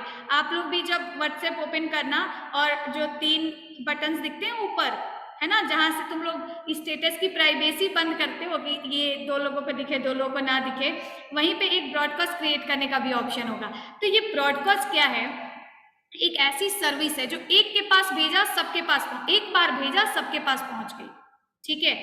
तो ब्रॉडकास्ट रिसीवर भी एक टूल है, एक टूल है, कंपोनेंट है एंड्रॉइड का, जो कि क्या होता है कि ये ब्रॉडकास्ट भेजता कौन है, ये एंड्रॉइड ऑपरेटिंग सिस्टम भेजता है। किसको भेजता है, एप्लीकेशंस को भेजता है। जैसे एग्जांपल के लिए सुनना, अब जैसे मान लो कि आप कोई वीडियो गेम देख रहे हो, ठीक है, कोई वीडियो गेम खेल रहे हो या फिर व्हाट्सएप देख रहे हो, कोई भी चीज़ देख रहे हो, आपका क्या हुआ, बैटरी लो हो गई, चार्ज आपने प्लग किया, वाईफाई ऑन किया, कुछ भी ऐसा जब टास्क होता है तो आप देखते हो ना कि ऑटोमेटिक हमें एक मैसेज आ जाता है कि ये बंद हो गया, और चाहे आप किसी भी एप्लीकेशन पे हो वो उसमें मैसेज आ जाएगा। ऐसा आपने देखा होगा, चाहे आप कोई भी एप्लीकेशन ओपन किए हो उस पर मैसेज आ जाएगा। तो इसको हम कहते हैं ब्रॉडकास्ट। एंड्रॉइड ऑपरेटिंग सिस्टम किसी पर्टिकुलर टाइम पे हमें क्या करता है, एक सर्विस कॉल होती है और वो सर्विस हमें एक मैसेज भेजती है, जो मैसेज सारे एप्लीकेशंस तक पहुंच जाता है, और इसके लिए ब्रॉडकास्ट बनाया जाता है ब्रॉडकास्ट रिसीवर कॉल किया जाता है, जो कि एक बार ऑपरेटिंग सिस्टम मैसेज जो भेजेगा, चाहे आप किसी भी एप्लीकेशन पे हो, आपको तुरंत वो मैसेज मिल जाएगा, आपको वो मैसेज उस एप्लीकेशन में भी मिलेगा। तो क्या एप्लीकेशन बनाने वाले ने ये बनाया है कि जब बैटरी लो होगी तो दिखा देना कि your battery is 5%, please plug to the charge, ऐसा क्या एप्लीकेशन बनाने वाले ने बनाया? नहीं, ऑपरेटिंग सिस्टम जिसने बनाया है, एंड्रॉयड ऑपरेटिंग सिस्टम, उसने ये ब्रॉडकास्ट बनाया है, ताकि जब हम क्या करते हैं, जब कोई भी ऐसा इवेंट होता है, एंड्रॉयड में बहुत सारी ऐसे ब्रॉडकास्ट हैं, बहुत सारे ऐसे मेथड्स हैं जो कि ऑटोमेटिक कॉल हो जाते हैं। इट इज सर्विस भी समझना है, यहाँ पे ऑटोमेटिक बैकग्राउंड में कॉल हो रहा है, और अब हमें क्या मिल पा रहा है? एक मैसेज मिल पा रहा है। ये ब्रॉडकास्ट रिसीवर के थ्रू मैसेज वो रिसीव किया जाता है और दिखाया जाता है हर एक एप्लीकेशन में। तो this is broadcast, it is registered for system announcement. System को जब, एंड्रॉयड ऑपरेटिंग सिस्टम को जब कोई अनाउंसमेंट करना हो हर एप्लीकेशन के लिए, उस टाइम पे आप ब्रॉडकास्ट रिसीवर का यूज करोगे। ठीक, एग्जाम्पल के लिए वाईफाई कनेक्शन कोई आ गया, दिखाता है ना कि ये वाईफाई कनेक्शन आपके कवरेज एरिया में, बैटरी लेवल हो गया, वही ऐसे चार्ज आपने प्लग किया, या बहुत सारी चीज़ें, तो ब्रॉडकास्ट काम होता है। इसमें भी दो चीज़ें होती हैं, दो स्टेप्स होते हैं, जैसे कि सर्विसेज में मैंने आपको स्टेप्स बताए थे कि दो इसमें भी स्टेप्स होते हैं, स्टार्ट सर्विस और बाइंड सर्विस। वैसे ही यहाँ पे भी आपके ब्रॉडकास्ट में भी दो अलग अलग इसके मेथड्स हैं जो कि कॉल होते हैं। एक ब्रॉडकास्ट को क्रिएट करना पड़ता है, दूसरा ब्रॉडकास्ट रजिस्टर करना पड़ता है। अभी बस आपने इतना देखा, आगे जब आपको ब्रॉडकास्ट बनाना होगा तो आप कोड भी आप देखोगे कि कैसे ब्रॉडकास्ट, पहले हम ब्रॉडकास्ट रिसीवर को क्रिएट करते हैं, फिर ब्रॉडकास्ट को रजिस्टर करते हैं, ब्रॉडकास्ट रिसीवर को रजिस्टर करते हैं, पहले क्रिएट करते हैं फिर रजिस्टर करते हैं, तब जाके वो मैसेज हमें ऑटोमेटिक किसी भी एप्लीकेशन में देखने को मिलता है। समझे? So this is the broadcast receiver का काम। ठीक, अब एक आता है कंटेंट प्रोवाइडर। नेक्स्ट आपका टॉपिक है कंटेंट प्रोवाइडर। कंटेंट प्रोवाइडर क्या है? नाम से समझ नहीं आ रहा है? Content is like data, okay, and provider मतलब कि एक ऐसा कोई टूल होगा ना जो कि डेटा देता होगा कहीं से, तो यही कंटेंट प्रोवाइडर है। Mechanism to connect with a remote data. अब देखो, एक मान लो एप्लीकेशन है, एक मान लो क्या है, एप्लीकेशन है, उस एप्लीकेशन का अपना एक डेटाबेस है ना, जैसे कि जैसे व्हाट्सएप है, व्हाट्सएप का अपना एक डेटाबेस है, जैसे स्काइप आप यूज करोगे, स्काइप एक अपना एप्लीकेशन है जिसका अपना एक डेटाबेस है। अब आप देखोगे आपको एक मैसेज आएगा, आप गूगल पे तो सब लोग यूज करते होगे ना, गूगल पे आप यूज करोगे, गूगल पे में आप कॉन्टेक्ट, जो भी कॉन्टेक्ट आपने सेव किया वहां से हम लोग सिलेक्ट कर पाते कि कौन कौन सा नंबर गूगल पे है। यहाँ पे क्या हो रहा है, Google pay is a different application and contacts जिसमें दिख रहे हैं this is a different application, but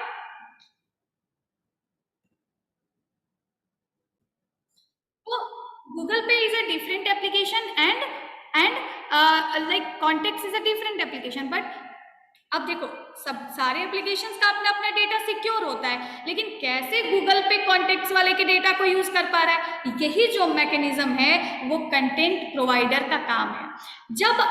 जब कोई एक एप्लीकेशन दूसरे application, that is remote data, एक कॉन्टेक्ट ने अपना एक पूरा कॉन्टेक्ट बनाया है, उसको अपने डेटाबेस में सेव किया है, अब रिमोटिवली जो गूगल पे है वो उसके डेटा को एक्सेस करना चाह रहा है, इसके लिए कंटेंट प्रोवाइडर बीच में काम करता है। एक एग्जांपल के थ्रू आप समझेंगे। सबसे फर्स्ट, जैसे अब देखो यहाँ पे मैंने एक बनाया भी है, मान लो व्हाट्सएप है या स्काइप है, वो कॉन्टेक्ट्स आपके कॉन्टेक्ट्स वाला भी एक ऐप है, वो कॉन्टेक्ट्स वाले के डेटा को एक्सेस करना चाह रहा है, तो क्या करेगा, दो चीजें यहाँ पे काम करती हैं, एक होता है कंटेंट रिजॉल्वर और एक होता है कंटेंट प्रोवाइडर। कंटेंट रिजॉल्वर और कंटेंट प्रोवाइडर दो अलग अलग टूल्स होते हैं। कंटेंट रिजॉल्वर और कंटेंट प्रोवाइडर दोनों एप्लीकेशंस में सेट किए जाते हैं। जैसे अब कोई भी एप्लीकेशन कॉन्टेक्ट को एक्सेस नहीं कर पाएगा, कॉन्टेक्ट वाला एप्लीकेशन जिस एप्लीकेशन को अलाउ करेगा कि चलो भाई गूगल पे मेरे डेटा को यूज कर पाए, तो उसके लिए दोनों एप्लीकेशंस में कुछ चीजें सेट की जाती हैं। यहाँ होता है कंटेंट रिजॉल्वर जिसको डेटा लेना है, और जहाँ से लेना है वहाँ पे काम करता है content provider. Content resolver request भेजता है डेटा के लिए, किसी भी एप्लीकेशन में भेज सकता है, और इसके पास डेटा है जो कि पर्सनल है, जो कि बिल्कुल सिक्योर है, प्राइवेसी के साथ है। और कंटेंट प्रोवाइडर क्या करेगा, डेटा को रिस्पॉन्स के साथ भेजेगा, डेटा का रिस्पॉन्स क्या करेगा, भेजेगा। यहाँ पे डेटा जो ये भेजता है, जो डेटा ये भेजता है वो डेटा किस फॉर्म में होता है, टेबुलर फॉर्म में होता है, मतलब टेबल के फॉर्मेट में होता है, रो और कॉलम के फॉर्मेट में होता है कि भाई ये नाम है, ये उनका मोबाइल नंबर है, ये उनका एड्रेस है, ये इनका बिजनेस नेम है, ये पूरा टेबुलर फॉर्मेट में बना के ये सपोज कर लीजिए कि कंटेंट्स वाला जो ऐप है वो भेज देगा किसको, व्हाट्सएप या स्काइप को। और व्हाट्सएप स्काइप में क्या है, एक चीज आती है कर्सर।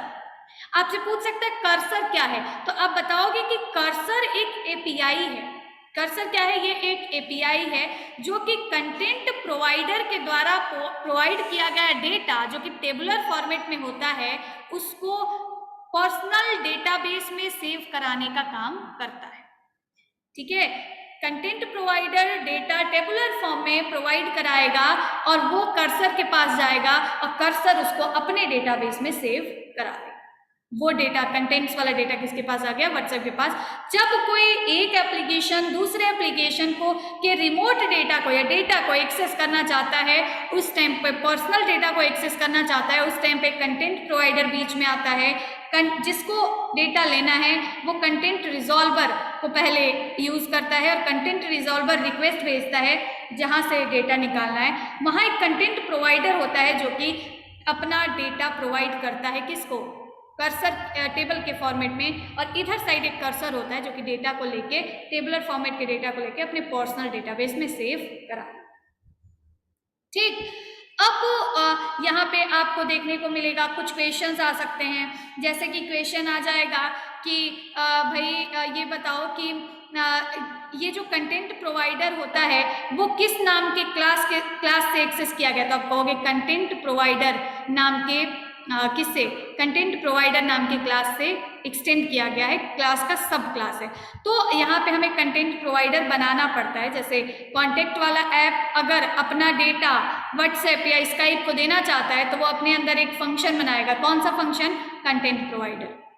ठीक है, एक क्लास बनाएगा और उसमें वो क्या करेगा, अपना डेटा टेबुलर फॉर्मेट में रिटर्न करेगा टू द कर्सर। ओके, अब देखो ये मैंने यहाँ पे कुछ एक आप लोगों को सीक्वेंस से दिखा भी दिया है कि कंटेंट प्रोवाइडर डेटा रिक्वेस्ट करता है, उस डेटा रिक्वेस्ट में ये यूआरएल डालता है कि यूआरआई होती है यहाँ पे, जो कि क्या करती है, यूआरआई क्या करती है, एक यूआरएल समझ लो, URI is just URL, okay, that is uniform resource identifier.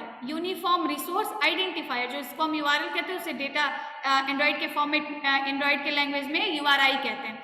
तो ये यूआरआई यूआरएल भेजता है कि भाई मुझे कॉन्टेक्ट वाले के पास चले जाओ, वहां से हमें डेटा निकालना है, और बीच में CRUD ऑपरेशन होता है। CRUD ऑपरेशन का मतलब होता है क्रिएट, रीड, अपडेट, डिलीट। जब कंटेंट प्रोवाइडर, जब एक्सेस मिल गया कि इस यूआरएल पे जाके वो क्या क्या कर सकता है, तो क्रिएट, डेटा को बना भी सकता है, कोई डेटा इंसर्ट भी करा सकता है, वहां के डेटा को रीड भी कर सकता है, वहां पे जो डेटा है उसको अपडेट भी कर सकता है, डिलीट भी कर सकता है। तो एक बार जब यूआरएल पे रिक्वेस्ट हम भेजते हैं, कौन रिक्वेस्ट भेजता है, कंटेंट प्रोवाइडर भेजता है। ये कंटेंट जो प्रोवाइडर है वो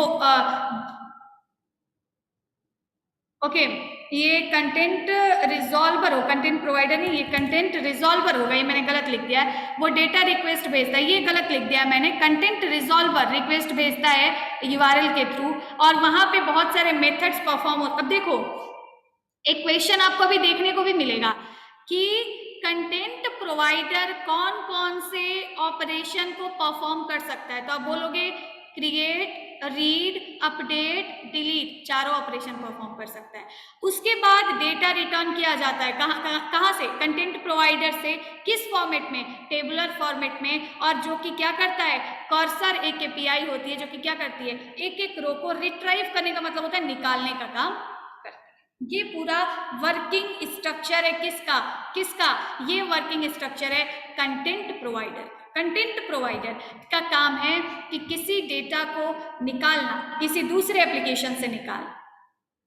ठीक, कंटेंट रिजॉल्वर क्या करेगा, रिक्वेस्ट भेजेगा किसी यूआरएल पे, वो यूआरएल पे जाके कोई भी मेथड, कोई भी थ्रेड ऑपरेशन परफॉर्म हो सकता है। वो डेटा रिटर्न करेगा कौन, डेटा प्रोवाइडर। किस फॉर्मेट में, टेबुलर फॉर्मेट में, और कर्सर बीच में होगा जो कि केपीआई है, जो कि एक एक डेटा निकालने का, रो रिट्राइवल का काम करती है। और वो डेटा आप, जैसे हमने देखा गूगल पे से हमने एक रिक्वेस्ट भेजा कॉन्टेक्ट को, कॉन्टेक्ट से डेटा निकाला और हमने क्या कर दिया, डेटा को हमने डेटा निकाला और डेटा को हमने अपने गूगल पे में दिखने लगा कि ये आपके कॉन्टेक्ट्स के डेटा गूगल पे प्रेजेंट है। व्हाट्सएप में आप देखोगे, अभी मैंने आपको एक किसी का कॉन्टेक्ट डिटेल भेजा, आपने उसको अपने व्हाट्सएप में ओपन किया और फिर आपने क्या किया, उस व्हाट्सएप से ही आपने उसको सेव करा दिया। कहाँ, कॉन्टेक्ट वाले डेटाबेस में सेव करा देते हैं ना हम लोग। तो यहाँ पे हमने क्या किया, एक नया डेटा क्रिएट कर दिया, किसके डेटाबेस में, जो है कॉन्टेक्ट वाले के डेटाबेस में। तो इस तरीके से कंटेंट प्रोवाइडर कंटेंट प्रोवाइड करता है एक एप्लीकेशन के डेटा को दूसरे एप्लीकेशन। समझ आई? ठीक है। अब एक है व्यूज, ये व्यूज आपको यहाँ पढ़ने की जरूरत भी नहीं है, क्योंकि ये पूरा व्यूज जो है जिसमें कि ये व्यूज बताता है। व्यू से क्या समझते हो? व्यू से हम समझते हैं कि जो हमारा व्यू दिख रहा है, जो भी चीज़ें में स्ट्रक्चर दिख रहा है, किस तरीके से दिखेगा। तो ये कुछ लेआउट्स हैं जो कि हमें व्यूज डिसाइड करते हैं हमारी एक्टिविटी की, एक पेज की, कि उस पर किस तरीके की स्ट्रक्चर दिखेगा। तो वो linear layout, relative layout, table के फॉर्मेट में, फ्रेम के फॉर्मेट में, ग्रिड मतलब छोटे छोटे बॉक्सेस के फॉर्मेट में, लिस्ट मतलब पूरी एक डेटा का लिस्ट दिख रहा है उसके फॉर्मेट में, इस तरीके से व्यूज हैं। लेकिन ये सारी चीज़ें ना आपके थर्ड चैप्टर में ये सारे लेआउट्स अलग अलग तरीके से पूरे समझाए गए हैं। तो लेआउट्स, एसपी, ये सब जो आपके यूनिट्स हैं, इसके बीच में डिफरेंस और ये सब चीज़ें मैं आपको अच्छे तरीके से थर्ड वाले चैप्टर में बताऊंगी। अभी हमें देखना है कि लेआउट्स कितने तरीके के होते हैं। तो ये सारे लेआउट्स होते हैं। एक एब्सोल्यूट लेआउट भी होता है इसमें, अब लीनियर लेआउट, जिसमें कि क्या होता है, जिसमें कि डेटा की तो हॉरिजॉन्टल या वर्टिकल फॉर्मेट में दिख सकता है। इसमें एक ओरिएंटेशन नाम की प्रॉपर्टी काम करती है। तो इसको मैं आपको थर्ड चैप्टर का जब पूरा क्लास लूंगी उसमें मैं बताऊंगी। अभी आप बस व्यूज लिख लीजिए कि कितने तरीके के व्यूज होते हैं। ठीक है। अब देखिए, एक आता है नोटिफिकेशन, बड़ा इंपॉर्टेंट चीज है ये। आपको बहुत सारे क्वेश्चंस भी मिल सकते हैं, पूरा एक चैप्टर भी देखने को मिलेगा। अभी मैं आपको दिखाऊं तो ये नोटिफिकेशन, ओवरव्यू, इंट्रोडक्शन वगैरह सब आपको मिलेगा। वो सारी चीजें मैं अभी आपको पढ़ा रही हूँ और ये पूरा 7th वाला चैप्टर आपका कंप्लीट हो जाएगा। कैसे, आप देखिएगा। देखिए, अभी ब्रॉडकास्ट रिसीवर आपको बताया, इंट्रोडक्शन वगैरह, साथ ही साथ ब्रॉडकास्ट के वेज बताए, क्रिएटिंग एंड रजिस्टरिंग 2 वेज होते हैं। इंट्रोडक्शन नोटिफिकेशन का भी बताने जा रही हूँ और साथ ही साथ सर्विसेज और ये सारी चीज़ें, सर्विसेज की लाइफ साइकिल बताई, इम्प्लीमेंट कैसे करते हैं वो हमें देखना है। ये सारी चीज़ें बहुत इंपॉर्टेंट है, आपको बहुत सारे क्वेश्चंस भी मिल सकते हैं। आपने एक बार नहीं 1000 बार देखा होगा कि नोटिफिकेशंस आते हैं, हमें अलग अलग तरीके के नोटिफिकेशंस आते हैं, हमारे फ़ोन पे आते हैं। कुल कितने टाइप के नोटिफिकेशंस हैं? 5 तरीके के नोटिफिकेशंस हैं। कौन कौन से? Status bar, heads up, lock screen, app icon, VR OS. ध्यान से समझना। स्टेटस बार या नोटिफिकेशन ड्रॉअर, आप देखते हो ना कि हम जब नोटिफिकेशन ऊपर से जब ड्रॉ करते हैं, ड्रॉअर मेन्यू को जब कॉल करते हैं, उस टाइम पे क्या होता है कि बहुत सारे नोटिफिकेशन, छोटे छोटे नोटिफिकेशन बहुत सारे ऐसे आए रहते हैं। ठीक है। ये क्या है नोटिफिकेशन? जैसे अभी मैं अपना फोन ऊपर से स्क्रॉल करूं और यहाँ नोटिफिकेशन देखने को मिले, इस ऐप से नोटिफिकेशन आया, इससे नोटिफिकेशन आया, जूम ऐप पे आप मीटिंग कर रहे हैं उसका नोटिफिकेशन आया, सब एप्लीकेशंस आपको अपना अपना नोटिफिकेशन भेज रहे हैं। ठीक। एक है हेड्सअप। हेड्सअप का मतलब क्या है? जब आपका मोबाइल ओपन है, लॉक स्क्रीन पे नहीं है, मतलब देखते हो ना कि हम लोग कभी कभी अपने फोन को लॉक स्क्रीन पे लगा देते हैं, उस टाइम पे हमें नोटिफिकेशन ड्रॉअर वाले में दिखता है। और जब आपका फोन ओपन है तो ऊपर जैसे ओटीपी आती है, टन से करके ऊपर से मैसेज आया, ऊपर दिख गया उसका तुरंत ही, तो ये क्या है? ये हेड्सअप नोटिफिकेशन है। जब आपका फोन ओपन मोड में है लॉक मोड में नहीं है उस टाइम पे हेड्स अप नोटिफिकेशन आता है, ऊपर ओटीपी आ गई, तुरंत ही हमें दिखता है, तुरंत गायब हो जाता है। इससे बहुत सारे क्वेश्चंस पूछ सकता है कि जो नोटिफिकेशन आपको टॉप पे दिखता है, जो तुरंत आता है तुरंत गायब हो जाता है, उसको क्या कहते हैं? हेड्स अप नोटिफिकेशन कहते हैं। एक होता है लॉक स्क्रीन। आप देखते हो कि कुछ नोटिफिकेशंस, क्योंकि नोटिफिकेशन ड्रॉअर में तो सारे नोटिफिकेशंस होते हैं, और लॉक स्क्रीन में क्या होता है कि एक छोटे छोटे 2 3 4 ऐसे नोटिफिकेशंस हमें दिखते हैं। जब फोन को एक बार ओपन करोगे ऐसे लॉक वाला बटन प्रेस करके, तो जब लॉक मोड में है तब हमें लॉक स्क्रीन पे कुछ 2 3 नोटिफिकेशन दिखते हैं, that is lock screen notification. एक है ऐप आइकन, जो कि आप अभी एडवांस जो फोन्स आए हुए हैं, आई थिंक एंड्रॉइड वर्जन 8 के बाद वाले, तो उसमें आपको ऐप आइकन बैजेस देखने को मिलेंगे। ये क्या होते हैं? एप्लीकेशन जो है, जैसे व्हाट्सएप के ऊपर दिखा हुआ है कि 11 नोटिफिकेशंस आए हुए हैं, उसको क्लिक करोगे, लॉन्ग प्रेस करोगे तो सारे नोटिफिकेशंस एक दिखने भी लगेंगे कि इनसे चैट आया, इनसे चैट आया, इनसे chat, that is app icon. App के आइकन के ऊपर बेजेस लगा के, छोटे छोटे टेक्सेस लगा के, और वहां नोटिफिकेशन दिख रहा है, दैट इज। एक होता है वियर ओएस। वियर ओएस का मतलब है वियरेबल, मतलब जो हम लोग जैसे हम लोग जो है कोई वॉच पहनते हैं या ऐसी चीजें, तो उसमें भी तुरंत नोटिफिकेशन आता है कि आपको कॉल आ रहा है, आपको तो वो जो नोटिफिकेशन आता है वो क्या है? वियर ओएस डिवाइसेस के लिए नोटिफिकेशंस होते हैं। अब एक नोटिफिकेशन में, जब एक नोटिफिकेशन हम देखते हैं, उसमें बहुत सारी चीजें होती हैं। देखो, नोटिफिकेशन जब बनता है उस टाइम पे स्टेप्स टू क्रिएट नोटिफिकेशन, अभी मैं आपको बताती हूँ। देखो, कई चीजें होती हैं। एक होता है, ये है आपका देखो, ये है आपका लार्ज आइकन। आई थिंक आपको बहुत कम दिख रहा होगा क्योंकि ये पिक्चर मैंने निकाली थी, सही नहीं आई है। एक होता है लार्ज आइकन। कितने तरीके की चीजें आप क्रिएट कर सकते हो, चलो मैं इसको बाद में बता दूंगी, पहले मैं इसको बताती हूँ। नोटिफिकेशन क्रिएट करने के लिए पूछ सकता है आपसे कि कौन सी क्लास कॉल होती है। सबसे पहले जब आप कोई नोटिफिकेशन बनाना चाहते हो तो यहाँ पे भाई सब कुछ जावा है, तो जावा में क्लास और पैकेज का ही कॉन्सेप्ट है, सारा खेल है। क्लास, पैकेज, इंटरफेस, इनहेरिटेंस, यही सारा सब कुछ है। एंड्रॉइड भी वही यूज करता है। तो नोटिफिकेशन, सबसे पहले हमें एक नोटिफिकेशन क्रिएट करना है, बनाना है, तो कौन सा नोटिफिकेशन, कौन सी क्लास को कॉल करेंगे? तो आप बोलोगे कि सबसे पहले हम नोटिफिकेशन कॉम्पैक्ट डॉट बिल्डर नाम की एक क्लास है जिसका एक ऑब्जेक्ट बनाएंगे, और वही ऑब्जेक्ट हमें बताएगा कि मैं एक नोटिफिकेशन तैयार करने जा रहा हूं। ये ऐसे ऑब्जेक्ट बनाया जाता है, क्लास का नाम, ऑब्जेक्ट का नाम, न्यू कीवर्ड, क्लास का नाम, ये कंस्ट्रक्टर होता है मेनली।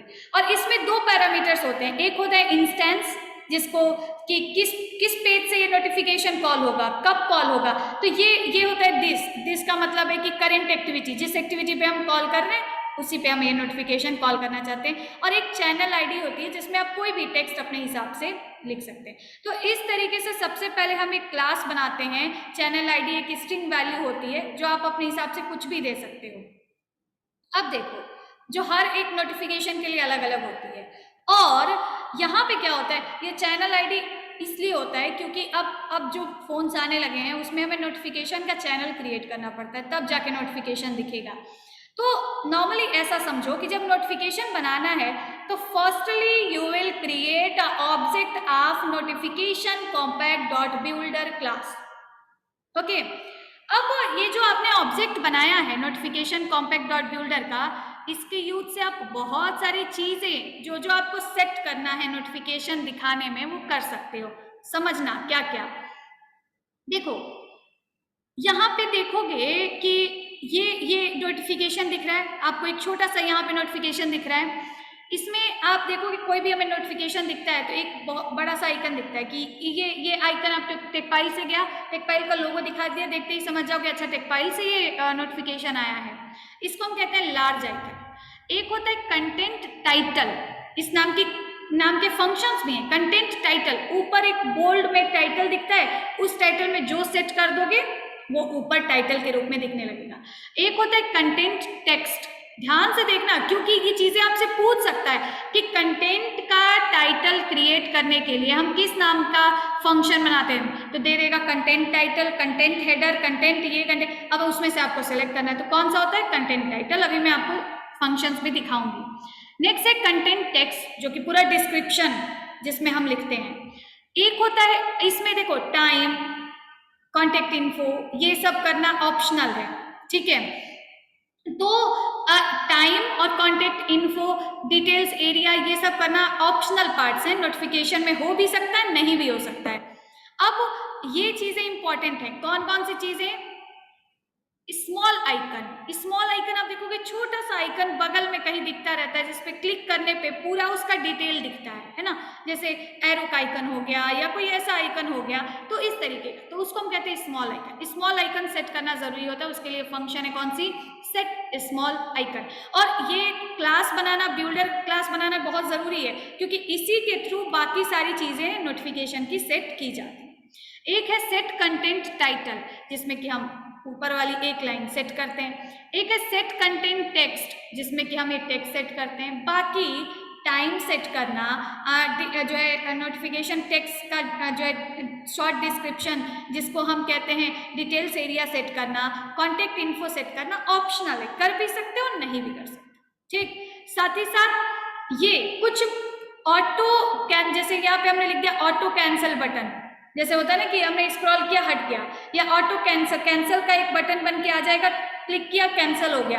किसी किसी नोटिफिकेशन में आएगा, किसी किसी में नहीं आएगा। रिप्लाई का बटन किसी किसी में आएगा, किसी किसी में नहीं आएगा, क्योंकि ये ऑप्शनल है। चाहो तो लगा सकते हो, ना चाहो तो ना लगाओ। और सबके लिए फंक्शंस हैं जिनको की कॉल करना पड़ेगा। अब तीन ये फंक्शंस, तीन ये मेथड्स को कॉल करना जरूरी है। कौन सा, set small icon, content title, content text.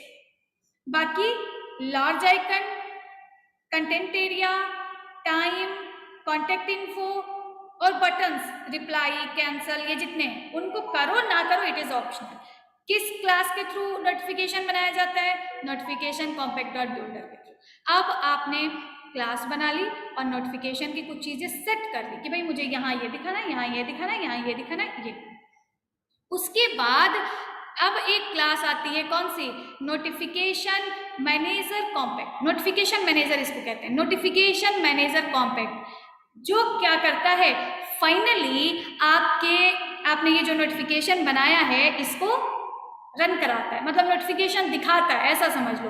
तो ये नोटिफिकेशन है, मैंने गलती से नोटिफिकेशन लिख दिया, तो ये आप यहाँ पे भी मैंने गलत लिख दिया, नोटिफिकेशन है ये, ठीक है। तो ये मैंने गलत लिख दिया, इसको सही कर लूंगी, आप भी सही कर लीजिएगा। तो नोटिफिकेशन मैनेजर कॉम्पैक्ट नाम की एक क्लास होती है, इसका फिर से ऑब्जेक्ट बनाया जाता है और इसमें notification manager compact dot from नाम का एक आपको कंस्ट्रक्टर मिलेगा।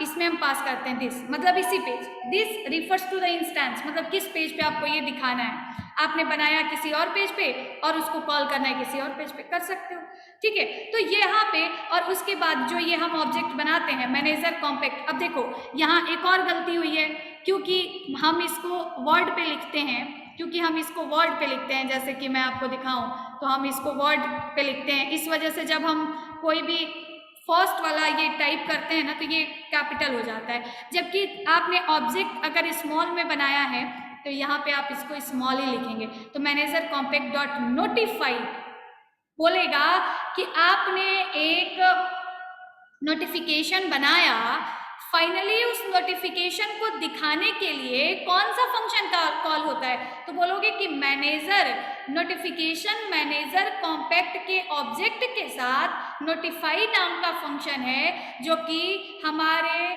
नोटिफिकेशन को फाइनली दिखाने के लिए यूज किया जाता है, ठीक है। तो नोटिफिकेशन पहले बनाएंगे, फिर नोटिफिकेशन क्या करेंगे, दिखाएंगे, किसके थ्रू, नोटिफिकेशन मैनेजर कॉम्पैक्ट नाम की क्लास के थ्रू।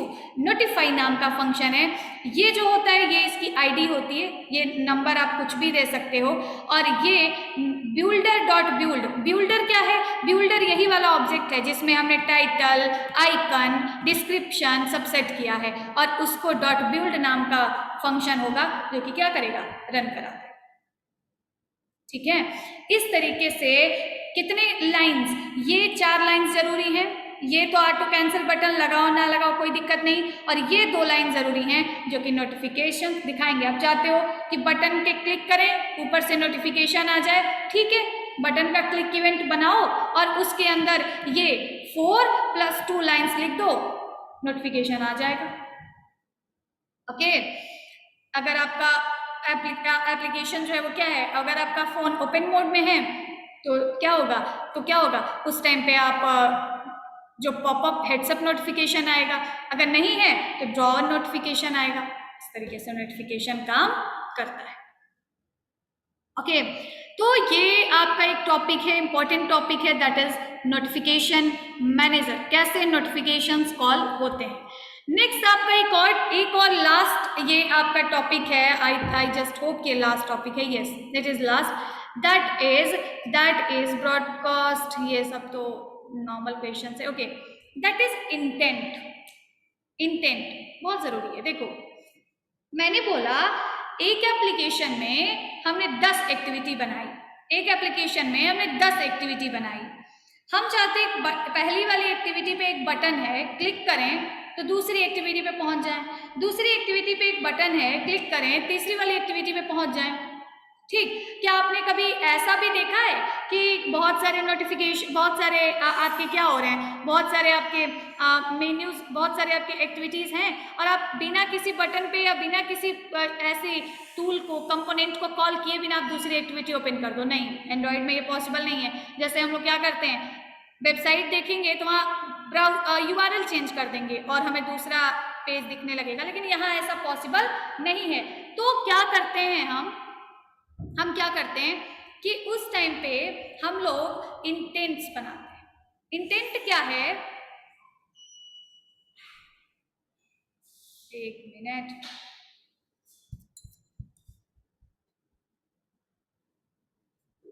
ओके, इंटेंट क्या है, इंटेंट 2 कंपोनेंट या कंपोनेंट के बजाय इसको समझ सकते हो 2 एक्टिविटी, क्योंकि कंपोनेंट हमने लिखा है क्योंकि एक्टिविटी के अलावा और बहुत सारी चीजों को जोड़ता है। 2 कंपोनेंट के बीच में कम्युनिकेशन कराना है, किसी एक के क्लिक पे दूसरे को कॉल करना है या कॉल करते टाइम कुछ डेटा भेजना है, वो आप इंटेंट के थ्रू कर सकते हो। बहुत इंपॉर्टेंट ये एक टूल, एक कंपोनेंट एंड्रॉइड का है। Intent is a messaging component used to request an action from another app component। किसी भी एक ऐप से कहीं दूसरी जगह रिक्वेस्ट भेजने के लिए इंटेंट कॉल होता है। Normally intent facilitates communication between 2 different components, 2 अलग अलग कंपोनेंट्स के बीच में क्या करेगा, कम्युनिकेशन बनाएगा। एंड 2 तरीके का इंटेंट आप बना सकते हो, explicit and implicit, explicit intent and implicit component. अब देखो, एक्सप्लिसिट का मतलब है जब एक ही एप्लीकेशन के अंदर, जैसे व्हाट्सएप, जैसे क्या है व्हाट्सएप में क्या करना है, व्हाट्सएप तो एक ही एप्लीकेशन जिसने बनाया है, एक ही एप्लीकेशन बनाया होगा। चाहते हो कि एक स्टेटस नाम का एक टेक्स्ट दिख रहा है, स्टेटस पे क्लिक करें दूसरे पेज पे पहुंच जाएं, उस पेज का कुछ नाम होगा, तो क्या कर सकते हो, उस टाइम पे आप क्रिएट करोगे कौन सा, एक्सप्लिसिट इंटेंट। कौन सा इंटेंट, एक्सप्लिसिट इंटेंट। क्या करना होता है, ओके गलत बता दिया मैंने, या मैंने गलत लिख दिया है इसको, यस इसमें हमने ये गलत लिख दिया है। तो ये क्या है, विद इन सेम 1 सेकेंड, ये आप लोग जिसको स्क्रीनशॉट लेना होगा ये लीजिएगा।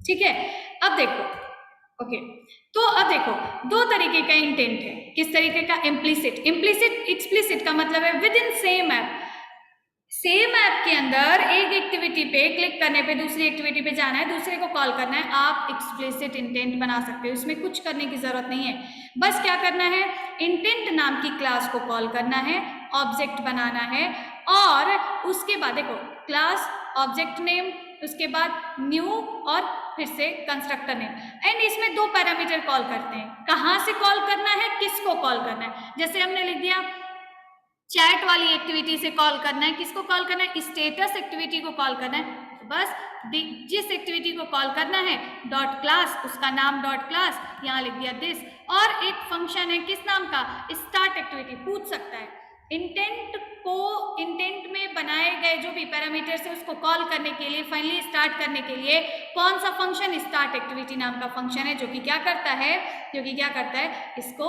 कॉल करता है। ठीक, इम्प्लिसिट क्या है, देखो जो आपका इंटेंट है वो दूसरी एक्टिविटी को कॉल कर सकता है, किसी सर्विस को कॉल कर सकता है, किसी ब्रॉडकास्ट को कॉल कर सकता है, बहुत सारी चीजों को कॉल कर सकता है। तो यहाँ पे जब आप दूसरे ऐप, एक ऐप के क्लिक करने पे, एक ऐप में कोई ऐसा कंपोनेंट है, टूल है, जिसके क्लिक करने पे किसी दूसरे एप्लीकेशन को कॉल करना है, किसी दूसरे एप्लीकेशन में किसी पर्टिकुलर एक्टिविटी को कॉल करना है, उस टाइम पे आप इम्प्लिसिट इंटेंट बनाएंगे। एक्सप्लिसिट का मतलब है विद इन सेम, इम्प्लिसिट का मतलब है विद इन डिफरेंट एप्लीकेशंस, अलग अलग इंटेंट को कॉल करना है। जैसे समझ लीजिए कि हमें क्या करना है कि कोई मैसेज दिखाना है, कोई किसी, अब आप खुद समझिए कि हमें अगर व्हाट्सएप से कांटेक्ट को कॉल करना है तो हमें URL डिफाइन करना पड़ेगा ना। यहाँ पे इस URL को कहते हैं URI, अभी मैंने आपको बताया था। तो यहाँ पे एक इम्प्लिसिट इंटेंट बनाने के लिए हम कुछ इस तरीके का कोड करते हैं, जबकि इम्प्लिसिट इंटेंट बनाने के लिए सेम डेटा में जब कॉल करना हो, सेम एप्लीकेशन में अलग अलग एक्टिविटीज को कॉल करना हो, तो हम ये एक्सप्लिसिट इंटेंट बनाते हैं। अब बस ये इतना ही है। Intent is use for broadcasting messages. अगर कहीं जैसे ब्रॉडकास्ट का मतलब कोई बैटरी डिस्चार्ज हो गई या कोई ऐसा आपको मैसेज भेजना, उस टाइम पे भी इंटेंट ही यूज किया जाता है। अब ये तो कुछ नॉर्मल क्वेश्चंस हैं जो मैंने, ये आपका टोटल सिलेबस फर्स्ट वाले जो है चैप्टर का वो खत्म होता है। बाकी मैंने कुछ चीज़ें बताई थी, वही है सेम, कि एक्टिविटी क्या है, इंटेंट क्या है, एंड्रॉयड एप्लीकेशन का आर्किटेक्चर ये पहले भी बता चुकी हूँ। ब्रॉडकास्ट रिसीवर क्या है, तो broadcast receiver is a component जो कि कुछ नहीं करता है, बस क्या करता है, ब्रॉडकास्ट अनाउंसमेंट को दिखाता है और रिसीव करता है। एक्टिविटी और सर्विस में क्या डिफरेंस है, ये सारी चीज़ें हमने एक जगह बनाई हुई थी। तो इस तरीके से फर्स्ट चैप्टर के सारे ही कॉन्सेप्ट्स मैंने आपको इस वीडियो में पढ़ाया, और जितने भी आपके जरूरी पार्ट्स थे, जो जरूरी सर्विसेज, ब्रॉडकास्ट टेस्ट, वो सारे कॉन्सेप्ट्स हमने समझाए भी। So give me a minute.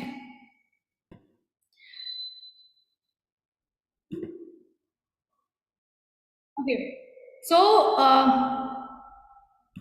एक सेकेंड।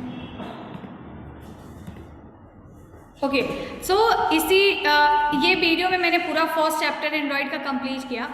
जो इसके MCQs हैं, वो MCQs मैं आपको जो है सारे ही MCQs मैं आपको कल, या आप इसी वीडियो के डिस्क्रिप्शन में आप देख लेना, जब ये वीडियो अपलोड होगी तो आपको MCQs की लिंक मिल जाएगी, जहाँ आपको सारे MCQs, वैसे तो मैंने MCQs बना रखे हैं लेकिन बहुत बड़ी लंबी वीडियो ये हो जाएगी, तो मैं आपको जल्दी ये वीडियो भी, ये MCQs भी सारे प्रोवाइड करवा दूँगी।